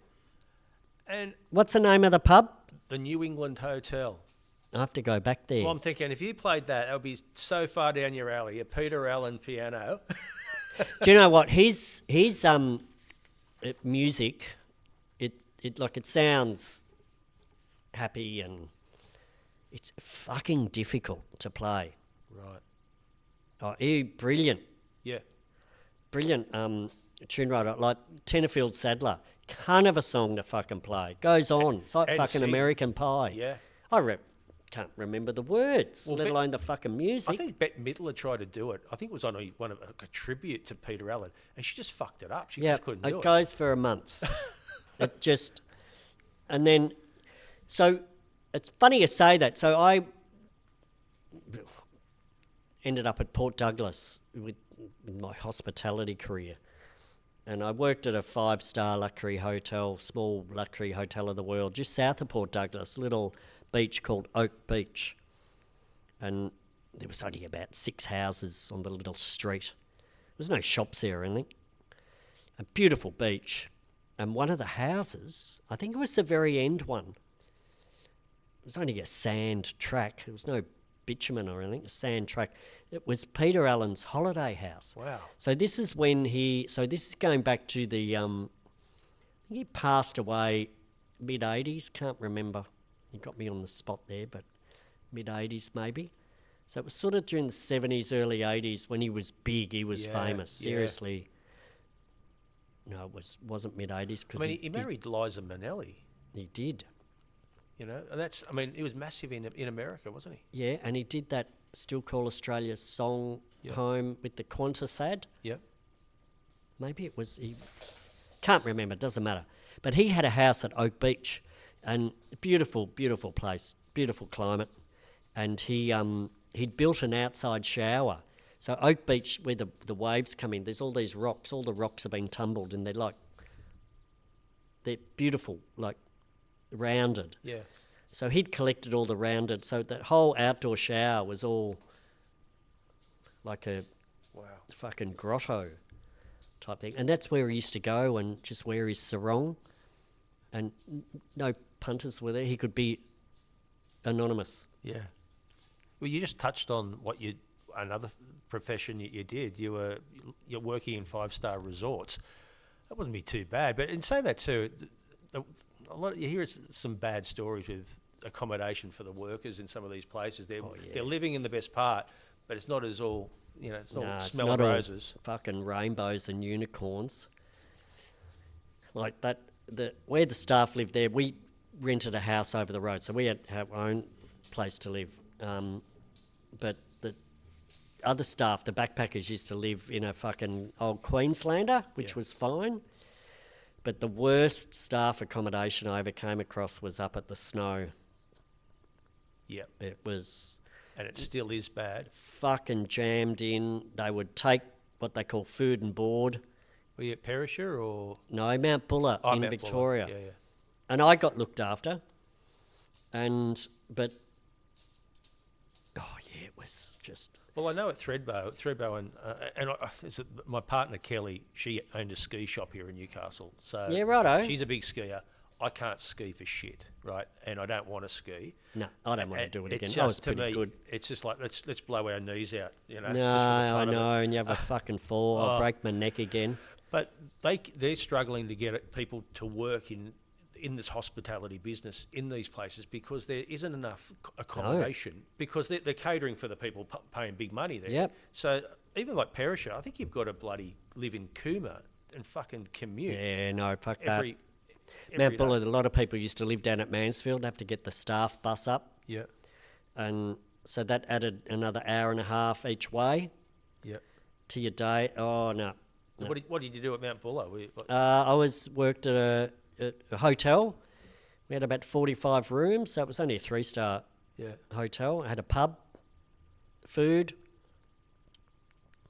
It was big, so that was from 2004 till 2009, so I was there 5 years. Yeah. And ended up at reception, like managing front of house. And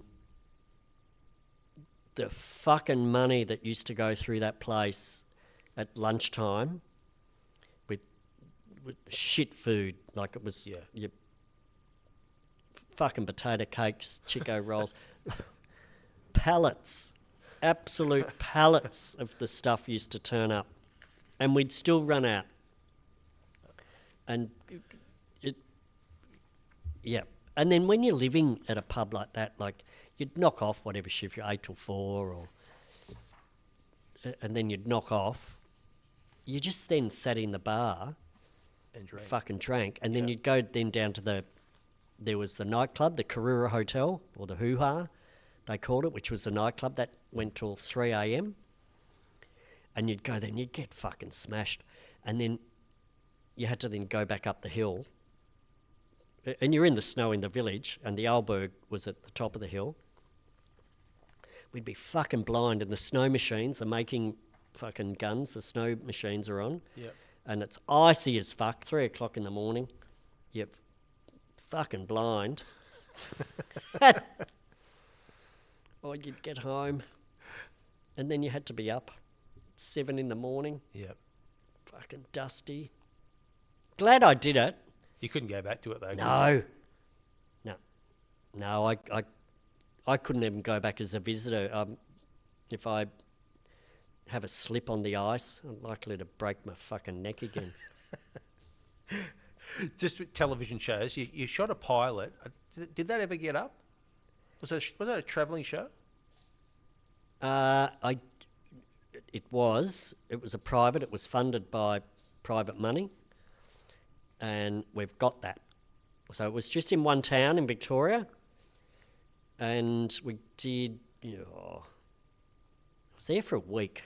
It was only going to be like 3 days, and it turned into a week. And I had I'd started travelling, but I was in Victoria, and I was working on that fucking road stop-go thing. Yep. I didn't like that. Geez, that'd be boring. wouldn't it? Big money. It was big money, but fucking terrifying. So many people out there on the road shouldn't have their fucking licence. Yeah. But anyway, it's another story. So, friends of mine, my advisor actually, she wanted to. She said, "I want to do a." She paid for it. So we had some cameramen, the soundmen. We went up to the Murray River, a little country town, and we just did a little bit of a pilot on this town. Like me driving in, they filmed me. I had the drone thing filming, and it probably may get used. I didn't swear in it. It was sort of based on what you see on TV. Yeah. And because I had started travelling and I was doing all these hey cunts videos and everything, where the fuck is, where is he today? And I'm here and I'm there. So she said, I just want to get something down. So it hasn't got up yet. Yep. It's sort of just sitting in the bag. It was also too. You knocked back a movie role, didn't you? No, I didn't knock it back. They put a lot of stipulations on, was it? Well, it was a small short film to go in a short film that festivals, like Yeah. Sundance, and the writer he follows me and he approached me, and that we're going to do a short on it. So we'd done a little bit of filming, and it was funded with fucking government money. Film Australia, Yeah, Film Victoria, New South. I don't know what it's called. That's the easiest way to to get yeah, money. and from those that films. was to do the pilot, and then they were going to put that out there, and if that got legs, then they wait for private money to come in to make the full feature-length movie. But then I broke my neck, and they hadn't finished filming yet, and because I had medical issues and I had surgeon certificates, I was in rehab for 6 months learning to walk again. Well, when I say 6 months, I was, 6 weeks, 5.5, 6 weeks of intense rehab daily. And then I had another, 5 months. So from June the 6th, I broke my neck till it was late November, the final sign-off. So during that whole 5-6 months, I was out. I wasn't allowed to go on set because I didn't meet the criteria of it's got a medical issue. The insurances and all that weren't going to cover it. So I don't know what happened with it in the end. But I didn't chase it up. It's like, fucking broke my neck. I had to learn to walk again. They made a movie about Fluffy. Who'd play the part? About Fluffy, I'd say Dylan Lewis. That's his name, I think. Got glasses, plays piano. An Aussie bloke. He was on SBS. He'd be great, actually. He was on Big Brother Celebrity years ago. I remember. And he plays piano. There was a grand piano and he plays it. And then Yeah, he I was going to say Peter Allen. We've got a well, they'd have to fucking dig him up. Fucking Bernie's breakfast, whatever it is, breakfast at Bernie's. We've got another ad. Welcome aboard Good Folk Brewery, the best beer that you can ever have. You love a few cold frothies, don't you? I do. I love a beer. I'm a beer man. Mate, fluffy on a frothy. Today's beer of choice is the company's flagship tropical pale ale called Danny's Wedge. Here it is here. Oh, I love a pale ale. That's my favourite. It's at a crushable 4.4%. It balances a light body with juicy hops, notes of mango, apricot, passion fruit, and a zest of pineapple. You like pineapple on pizzas, so I you'd do. love that. This beer was named after Novocastrian Danny Egan, who tragically died in 2019. Danny was notoriously late for drinking sessions, and his friends had a rule. When he turned up, he was made to buy a wedge of his preferred choice, which was a tropical beer, until he caught up with the others. And this is Danny's Wedge. And this was actually the first beer the brewery brewed. What a great story. It's a fantastic story. We had the guys on a couple of weeks ago as well. I've never heard what a wedge is. Is that like a shout or something? It's sort of like, it's sort of like when you're shouting and if you turn up late, you can pick a drink just to catch up, if that makes sense. Oh, yeah. If you're halfway. And Danny never fucking caught up. That's exactly right. You can buy this beer at Good Folk Brewery on Beaumont Street, number 80 Beaumont Street, Hamilton, or all BWS outlets, or go to www.goodfolkbrewery.com.au. And that's 6 packs yours, actually, to take home. Really? Absolutely. You Oh, can take Danny's Wedge take from it with you. Good Folk TPA Tropical Pale Ale. Yep. I had one the other day. Did you? Beautiful. And you know what? I'm not into craft beers that much, but I actually like that, That's interesting. It's with fucking pineapple in it. Normally, I love a pale ale. I love a fucking beer. I'm very interested to with all those flavours. It sounds like I'm going to have a fucking pina colada or something. Getting back to why does pineapple belong on a pizza? Because the fucking law says so. It's the law. Mate, Italians hate that. You say that, Well, we're not in kick you out of fucking town. Italy. Everyone deserves the chance to live life their way. At Connectability, they support people with disabilities to build confidence, independence, and real connections in their community. With allied health services and capacity building supports for children and adults, they help people develop the skills they need to grow, learn, and thrive. From daily living and community participation to NDIS support coordination and supported independent living. Connectability is there to help you achieve your goals, dreams, and aspirations. Connectability, supporting people, strengthening communities. In the world of construction, precision isn't optional, it's essential. For over 35 years, Newcastle Sheet Metal has delivered high-quality ductwork, fabrication and installation on time, every time.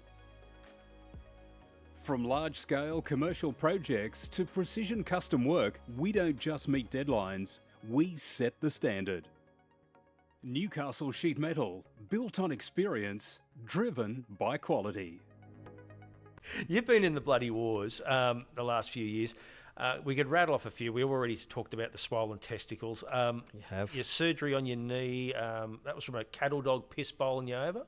No, it wasn't a cattle dog. It was a fucking border collie at Port Macquarie. Jeez, they Fucking ran into me, dropped me.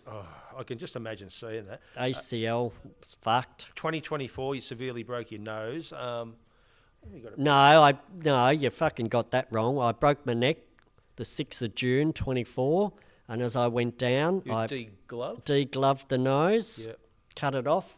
There I am. Jesus. They fucking sewed it back on, and I had a head injury, so that's in the forehead there. So I was unconscious. That's where the brain injury came from. Was that your grinder pick at the time? No. No.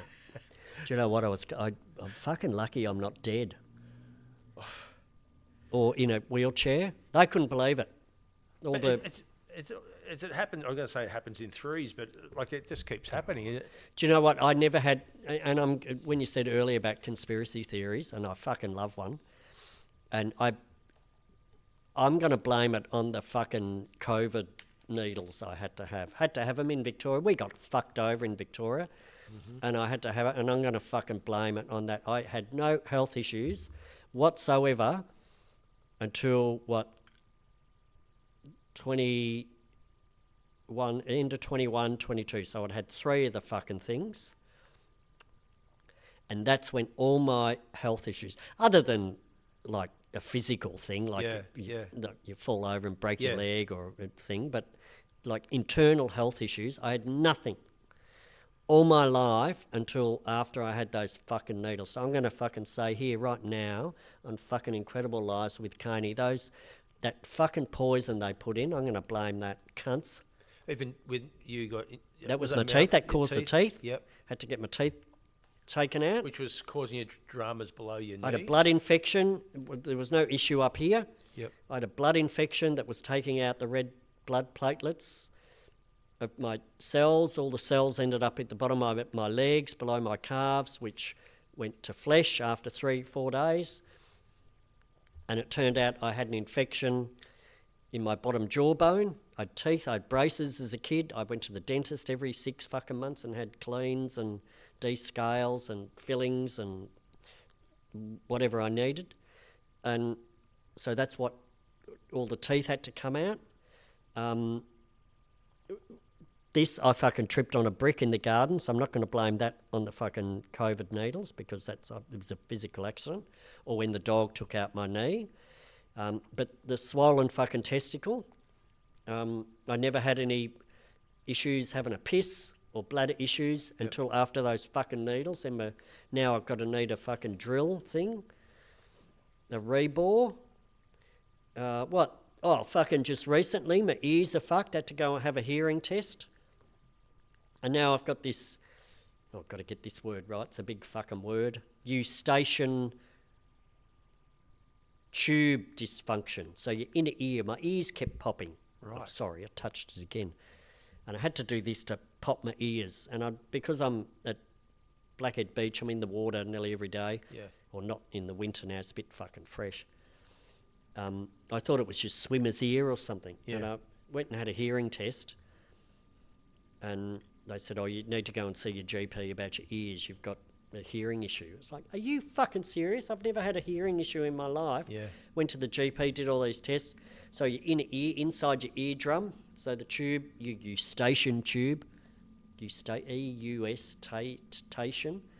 tube, inside your eardrum down to your fucking adenoids, whatever they're called. Yeah. It's this little tube thing. It's all inflamed and swollen, so I'm now on fucking, it's not antihistamines, it's some fucking big word, these tablets to try and fix this, which is not fucking working. That was a week and a half ago. I had to go and get that all. So more fucking medication. Now my hearing's slowly not going, but... You sound like you're like a mobile chemist warehouse. Well, you should see the fucking bag of pills, it's a box of pills, it's not a fucking bag. I heard you rattling when you came in. Oh, fuck. Fucking happens. You've been travelling to so many places. Have you found anywhere better than Evans Head? No. Is that where you're going to retire? Is it a case of you find the best place and then go back to it? Yeah, and I love Evans Head. I found it very early in my travel times. Only because I like it. It reminds me of the Ocean Grove, where I grew up, born and bred. Evans Head is untouched at the moment by development. Yep. It's got one little supermarket, one pub, post office, a bakery, an old petrol station on the fucking corner. Yep. Where when you pump your foot, you can still see the things spinning around in the... Yeah. It's not these new modern big fucking things. It's got a beach, it's got a river, you've got fresh seafood coming in every day. big wide streets, old shacks, Yep. old little fibro shacks. Yep. None of these big fucking 3-story McMansion ugly fucking things. So, and I love it. I'm not going to settle until I travel as much as I can around Australia, full lap, up the middle. Because I've never been over to WA or up the Northern Territory. I've been up to Cairns and Port Douglas and Cooktown. Yeah. I don't want to live in those tropical things. All the fucking creatures are too big. Scorpions and fucking bugs. Oh, you already had a bad experience with mosquitoes, haven't you? I know. And so, yeah, I don't know where I'm going to end up. I might just fucking wake up dead one morning in the caravan and fucking the whippet will eat me. Is it one of those, is it suicide or is it murder? Who fucking knows? It's the fucking hey cunts bloke. He's died. Oh, there'd be so much sorrow over the social media if that happened. My God. It's like, which fucking state's going to give me a funeral? Is it going to be Victoria? Nah, fuck Victoria. I'm not going back there. Been there. No, I've been to Evans Head. And we stayed a weekend. I loved it, and it was this house in one of the streets, and this guy was the fisherman, and he just had out the back. He had a lineup of people going into his garage with all this fish, but also too, it's quite remote when you think of it. It's off the beaten track a little bit. It is. You have to turn off the freeway to get to it. But then only up the road 40 minutes you got Ballina if you need to go to the big box stores to get a fucking...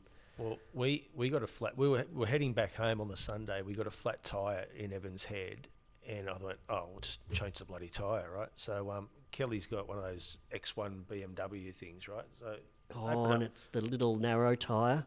No fucking tyre at all. They don't... These luxury cars now don't have a spare tyre. Well, the fucking light comes on and says... It comes on, but they have this thing, it's like it inflates the tyre with some sort of bloody juice. Shit. Yep. Yeah. But it fucks the tyre. You can't use it again. Yeah, you can drive on it, but then you've got to buy another tyre. So we don't want to have to buy another tyre. But then we go on, it's Sunday, we're in the middle of fucking nowhere. Like we couldn't even... NRMA doesn't even work. No. So I end up having to, like, every service station for the fucking nearly way home, I'm putting air in this tyre to keep it going. And finally got fucking home. It was the longest fucking day of my life. But Jesus Christ. Yeah, fucking heterosexuals. Choosing fucking cars like that, really? With your BMW X1. Okay, I do have a Hilux now, just like you. Yeah. Worm farming. Yes. That's a bit of a hobby. Was that a side hustle? It was a side hustle. So I used to grow flowers as well, and I had bees. I was a beekeeper, so I had honey, beeswax. I used to sell it, and I had all this fucking cash. I remember doing my tax one year, and this is all on the side. You fucking listening elbow, you fucking thing. And I got in the trouble off the accountant. You fucking... Okay, it's all right, Fluff, to do a little side hustle and get cash, but you got to fucking spend it properly. Yeah. Because I was not spending any money out of my wage. I'm just spending my cash. Mm-hmm. I got fucking monies building up. And she, what are you living off? I said, all the cash. You're going to get fucking done there watching, cunts. So she said, okay, let's just set up a little hustle. Mansfield Worm Farm. I got an ABM, and I just started worm farm and composting all this food waste from cafes, and was good at it. Because you were a real gardener. You were a gardener. Yeah, I was gardener for gardening. 13 years on some rich bloke's property, wasn't it? Until my social medias went through the roof, and I got the arse. They sacked me. Cunts. And there was bullying as well? All of that.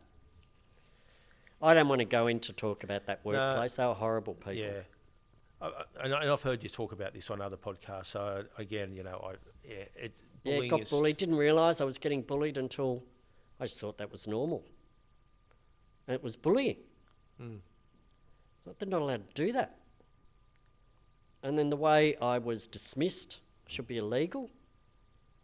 Well, it is illegal. But because of who they thought they are and their wealth, and they just 13 fucking years I gave them. Yeah, yeah. And then, no, you're out the door. Got anything in the tea room? I said, I have. Get it and you're out. Horrible. You know, I was bullied at Channel 10. Really? Yep. That just shows you can get bullied anywhere, but just different types of bullying, you know. When I got to Channel 10, like, there's a few people that wanted the job that I got, you know, because I was from Newcastle, going straight to Sydney, where a lot of people that work in Channel 10, they have to go to Brisbane or Melbourne, but Sydney's the place they want to be. And I got hired pretty quickly because someone left and they just wanted to fill something, you know, get someone in quick, so they hired me. So there was a few people that were eyeing my job off that were already working in the building. So I was working with some of these guys that were producing the bulletin, producing the sport. So it was one guy, and he was like, it didn't matter what I wrote. He always, because you'd have to get it subbed, you know, like you'd write it and then he'd look at it and go, yep, it's okay. This guy, no, not good enough. Fucking write it again. No, do it again. Yeah, I'm fucking 45 years Been old. around, yeah, this you're bloke's, you know, late 20s, you know, but he thinks he's, you know, smarter than me, you know, which he probably was, you know, academically. But anyway, it just got to the point where he was one of those smart asses that everyone in the whole building sort of thought he was this smug, you know, everyone liked him, you know, and I'm sitting here going, nah, this guy's a prick, but none of you guys know. So then finally, some guy pulled me aside, and because of the first 3 months I was there, I got the job, and then the next thing you know, the big boss says, we're going to have to put you on a 3-month review. And I didn't understand why he did that, but it was because this prick went and said, oh, he's not good enough. So next thing you know, I'm under the, you know. But it gets to the point, one of the bigger bosses saw it happen, and he pulled me aside. He says, I won't say his name, he says, you know, he's trying to fucking throw you under the bus. I said, yeah, I know. So I'm so glad someone finally could see that. Why are people like that? Like, mate, so it got to a stage where after I knew someone new, I got a bit, oh, fuck you. So came in on a Sunday, and the same thing, you know, write it. No, not good enough. Write it. No, not good enough. I stood up and I said, right, you and me outside. And he went, what? I said, we're going to have a fist fight. And the whole fucking newsroom just went, you know, like silent. Yeah. It was like, oh, yeah, okay, I'm busy. I'll see you out there. So I went out there. He didn't come out. So I come back here and I sat down and I said, we're not going to have a fucking problem again, are we? He went, no. Yeah, sometimes you just have to, like, call it. But and that that's just shows, a tough, yeah. Yeah, but that just shows that it doesn't matter what you're doing, whether you're a gardener, a journalist, it happens everywhere. And where I was, openly gay man, all of that, never spoke about gay stuff or what I got up to or anything sexual or any of that. And they'd grown adult boys. And one of them would just, whenever he'd come back from university, would just fluff the big hug. And I'd just like, don't fucking touch me. Don't. You're not allowed to do this. I'm in a fucking workplace. Oh, you'll be right. And I just, it went on and on and on and on. This is just one incident. I was like, you fucking hate it. And they'd all laugh. Oh, it's a fucking piss of Lucy's fucking coming up pestering you and not us. It's like, well, no, I don't want him fucking touching me. Because if I put a complaint in, do you know who's going to get in the trouble? It'll be me. Yeah. That's fucking touching him. It's not going to come the other way. And there was like cameras and everything. And it's like, and mate. I said, don't fucking, I'm happy to shake your hand. No, mate. It's like, no. Yeah. And then there was another employee. There was a fucking thug of a thing. Jesus. It was hopeless. And homophobic kind of a thing. And how'd you last 13 years? Oh, just had a mortgage, had bills to pay, just enjoyed what I was doing. It was just all this. And then I did put a complaint in about this other fucking thing. 3 official complaints. Nothing ever happened. Took some time off. You got to come back to work. I've had a word to him. Well, I didn't. Is the boss? I've had a word to him and everything. All fine. I was like, "Are you fucking serious?" Nothing ever happened because he was a mate of the owner. And anyway. Well, you're in a much better place now, Fluffy. That's Yeah, for sure. cunts of things. Mate, something a bit fun. Random picks. You're going to put up a pick and you're going to... What's this? Oh, Who did that? Jim O'Donoghue from Parks, New South Wales. It's a beauty. Follower. I've got a gift for you.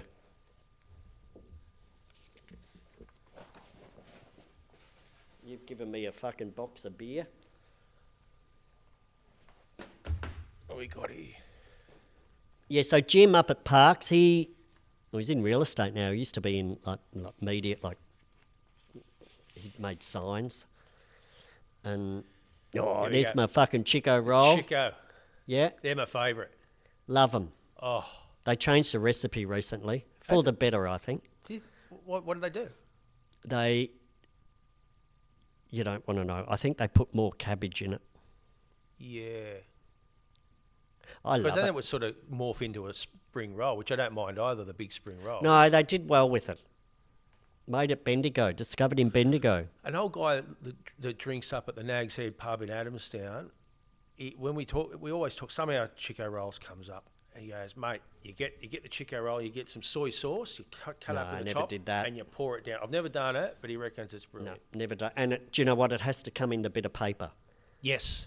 But you know, if you go to Coles or Woolies Yeah, and buy you it, buy a box of them. and the paper comes The with it. 4 fucking packets I of love paper it. are there. Love it. Sometimes I've had them in just a brown paper bag. Not fucking happy, Jan. They don't taste the same. No. Next. Oh, this is... Product placement here. Yeah, I know. This is years ago. There's Versace. This is... Oh, look at my glasses then. They were those fucking tint ones when you go out in the daylight. They fucking... Oh, I can't think of the word. Adjustable or something. Snickers. You love a Snickers? Yeah, I can't... There's a story behind that and I can't remember. And I was at this farm that I fucking got bullied at. And then we had a backpacker, Michelle, she was some fucking Scottish thing. She's in the front seat filming it. I was in the back seat, the Hilux with Versace. Look at this. Hey, cunts. Little beanie. Man, I can't wait to go to the footy and that. Product placement. And look at this. Yeah, it's only a copy, it's not the original. The one in that fucking picture was the Honestly, original. this is unbelievable. I didn't know you were going to... No, Wow. and I fucking And you signed it. signed it. I'm going to frame this. Yeah, you fucking should. I will. Okay, I'll do it. I've got another present for you in a minute, but we've got to scatter through to our... Doing another ad. Can I go and have another piss? Let's go. Okay. I'll be back in a minute, cunts. Beautiful. So this is what it's like when I go to bed, having a fucking piss every hour and a half. You know the worst is when you know you've got to get up at 6 o'clock or something, and you got to go. You're dying for a piss at about 5:15, and you think, "I'm not going to go back to sleep now." Yeah. It's just at that spot. Well, you see, the thing is, when you wake up and the slightest thought, oh, I need a piss, go and fucking do it. Yep. And then go back to bed, might be 5:15, you've got to get up at 6. Yep. Takes you 5 minutes to go and have a piss. Do you know what? You'll get another 20 minutes of deep sleep in. But you know, I'm also worried about if you're dying for a piss and you don't, and you go back to sleep, you might, you have a dream where you're at the trough.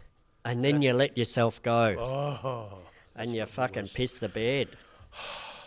When it comes to recognising achievement, celebrating success, or simply saying well done, nobody does it better than Purnell Trophies. From sporting clubs to schools to businesses, community groups and special events, they've got a huge range of trophies, medals, plaques, awards and specialised engraving to suit every occasion. They have decades of experience under their belt. They've been around since 1957, Fluffy. Trophy makers. Yes, and engraving. Unbelievable. They do anything. And they could probably make you know, a statue of Fluffy. Where No, would they'd you do put it in fucking cast plastic. I need something in bronze. Where would they put that? Next to the big banana? The big Fluffy. Who would know? Do you know there'd be a shitload of fucking pictures, selfies taken with it? Absolutely. Fucking things. Purnell Trophies, 24 Broadmeadow Road, Broadmeadow, because every achievement deserves to be recognised. Call them on 49612 666.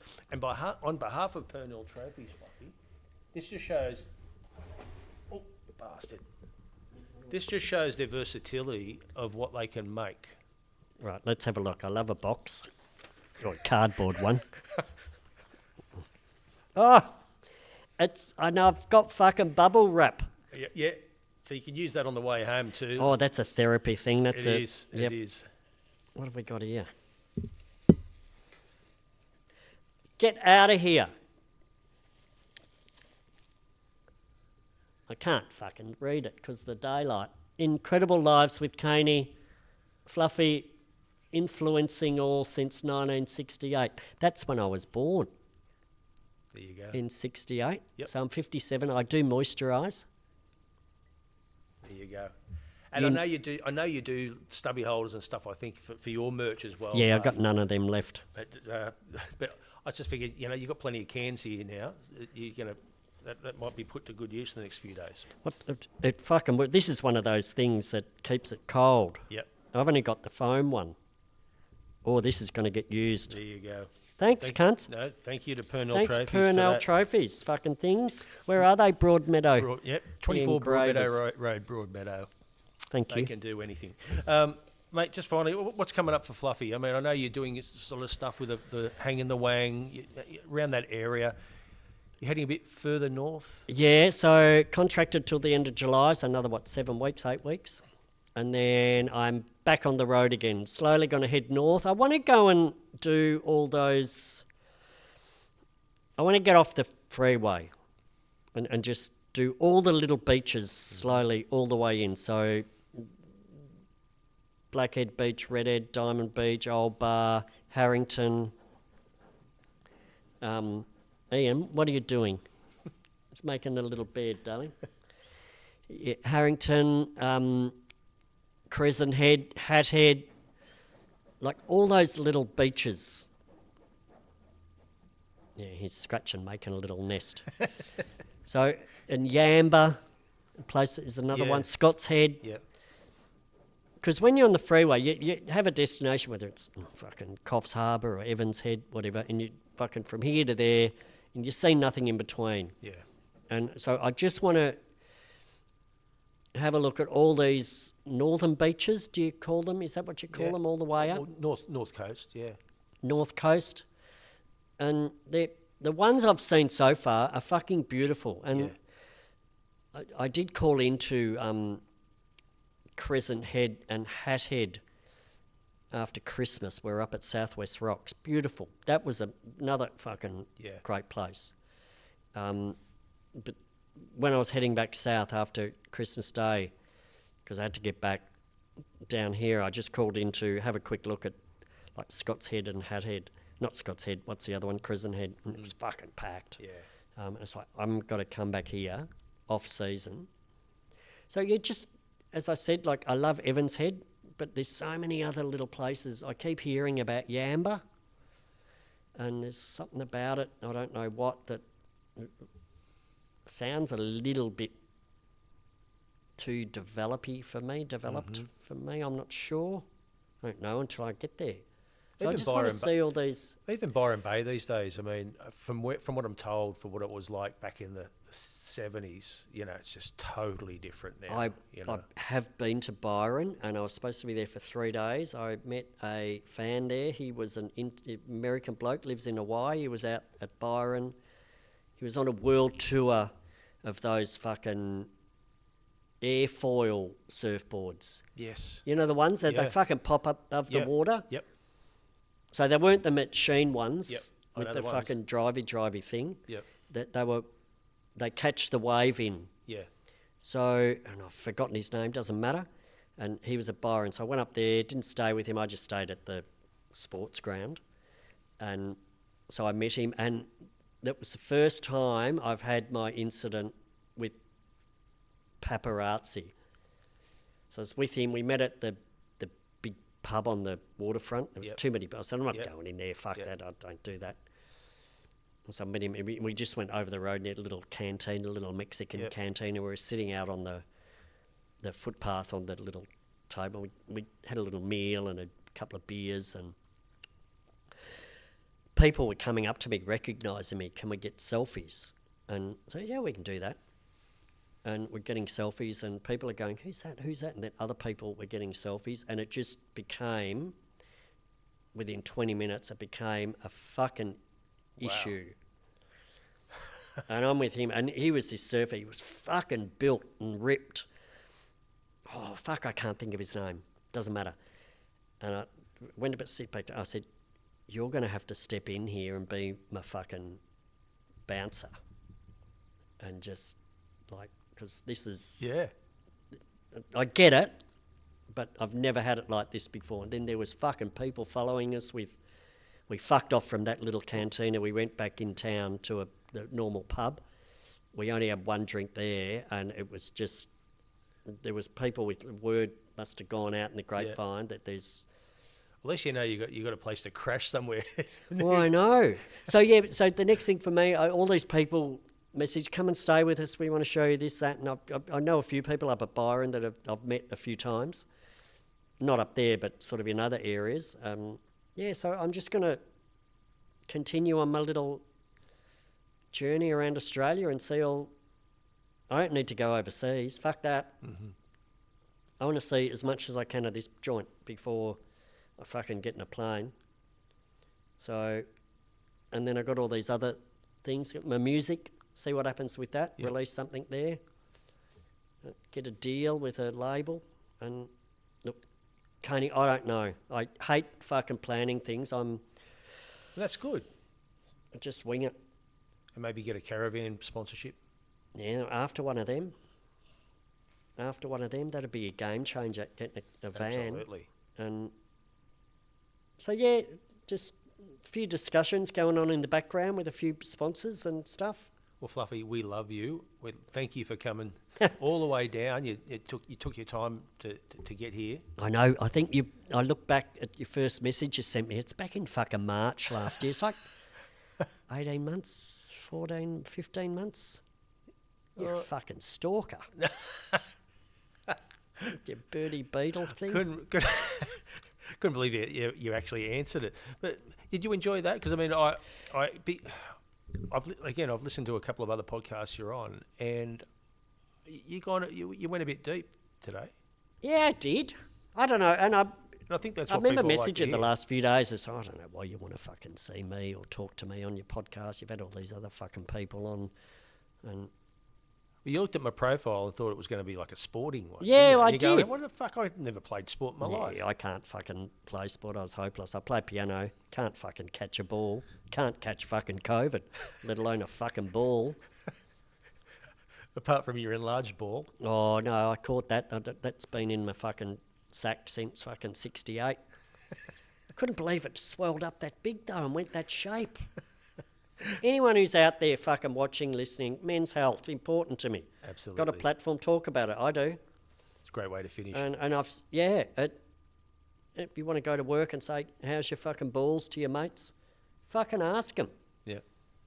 Or if one of the young apprentice has got a sore ball, he's been kneading the nuts through footy, all these sports injuries, they fucking have it. Mm-hmm. And they end up with what they call torsion, twist fucking testicle, because they got fucking kneed in the nuts 3 months ago and it's been sore. Oh, no, I'm tough. I'm not going to talk about my sore ball. And all of a sudden they do, and they've got to get it cut out. I've met heaps of young blokes, as in 20s, 30s, that have, since I've had this issue, and I've made those videos, in the last 3 months, that I've only got one ball. So really, what's your story? It's like, well, fuck, here you go. They said, if only I had gone and the third day when it was sore and had it checked, I still would have fucking had it. So Paul Fluffy Sinclair, thanks for coming on Incredible Lives with you're Cainey. welcome, Cainey. Keep being you. I will. Fucking Cainey talk. Fucking thing. Thanks, cunts. No, cunts, love you. Beautiful way to finish. Cainey talk. Fuck, those things hurt on your ears. Yeah. See, I don't wear them. And I can't wear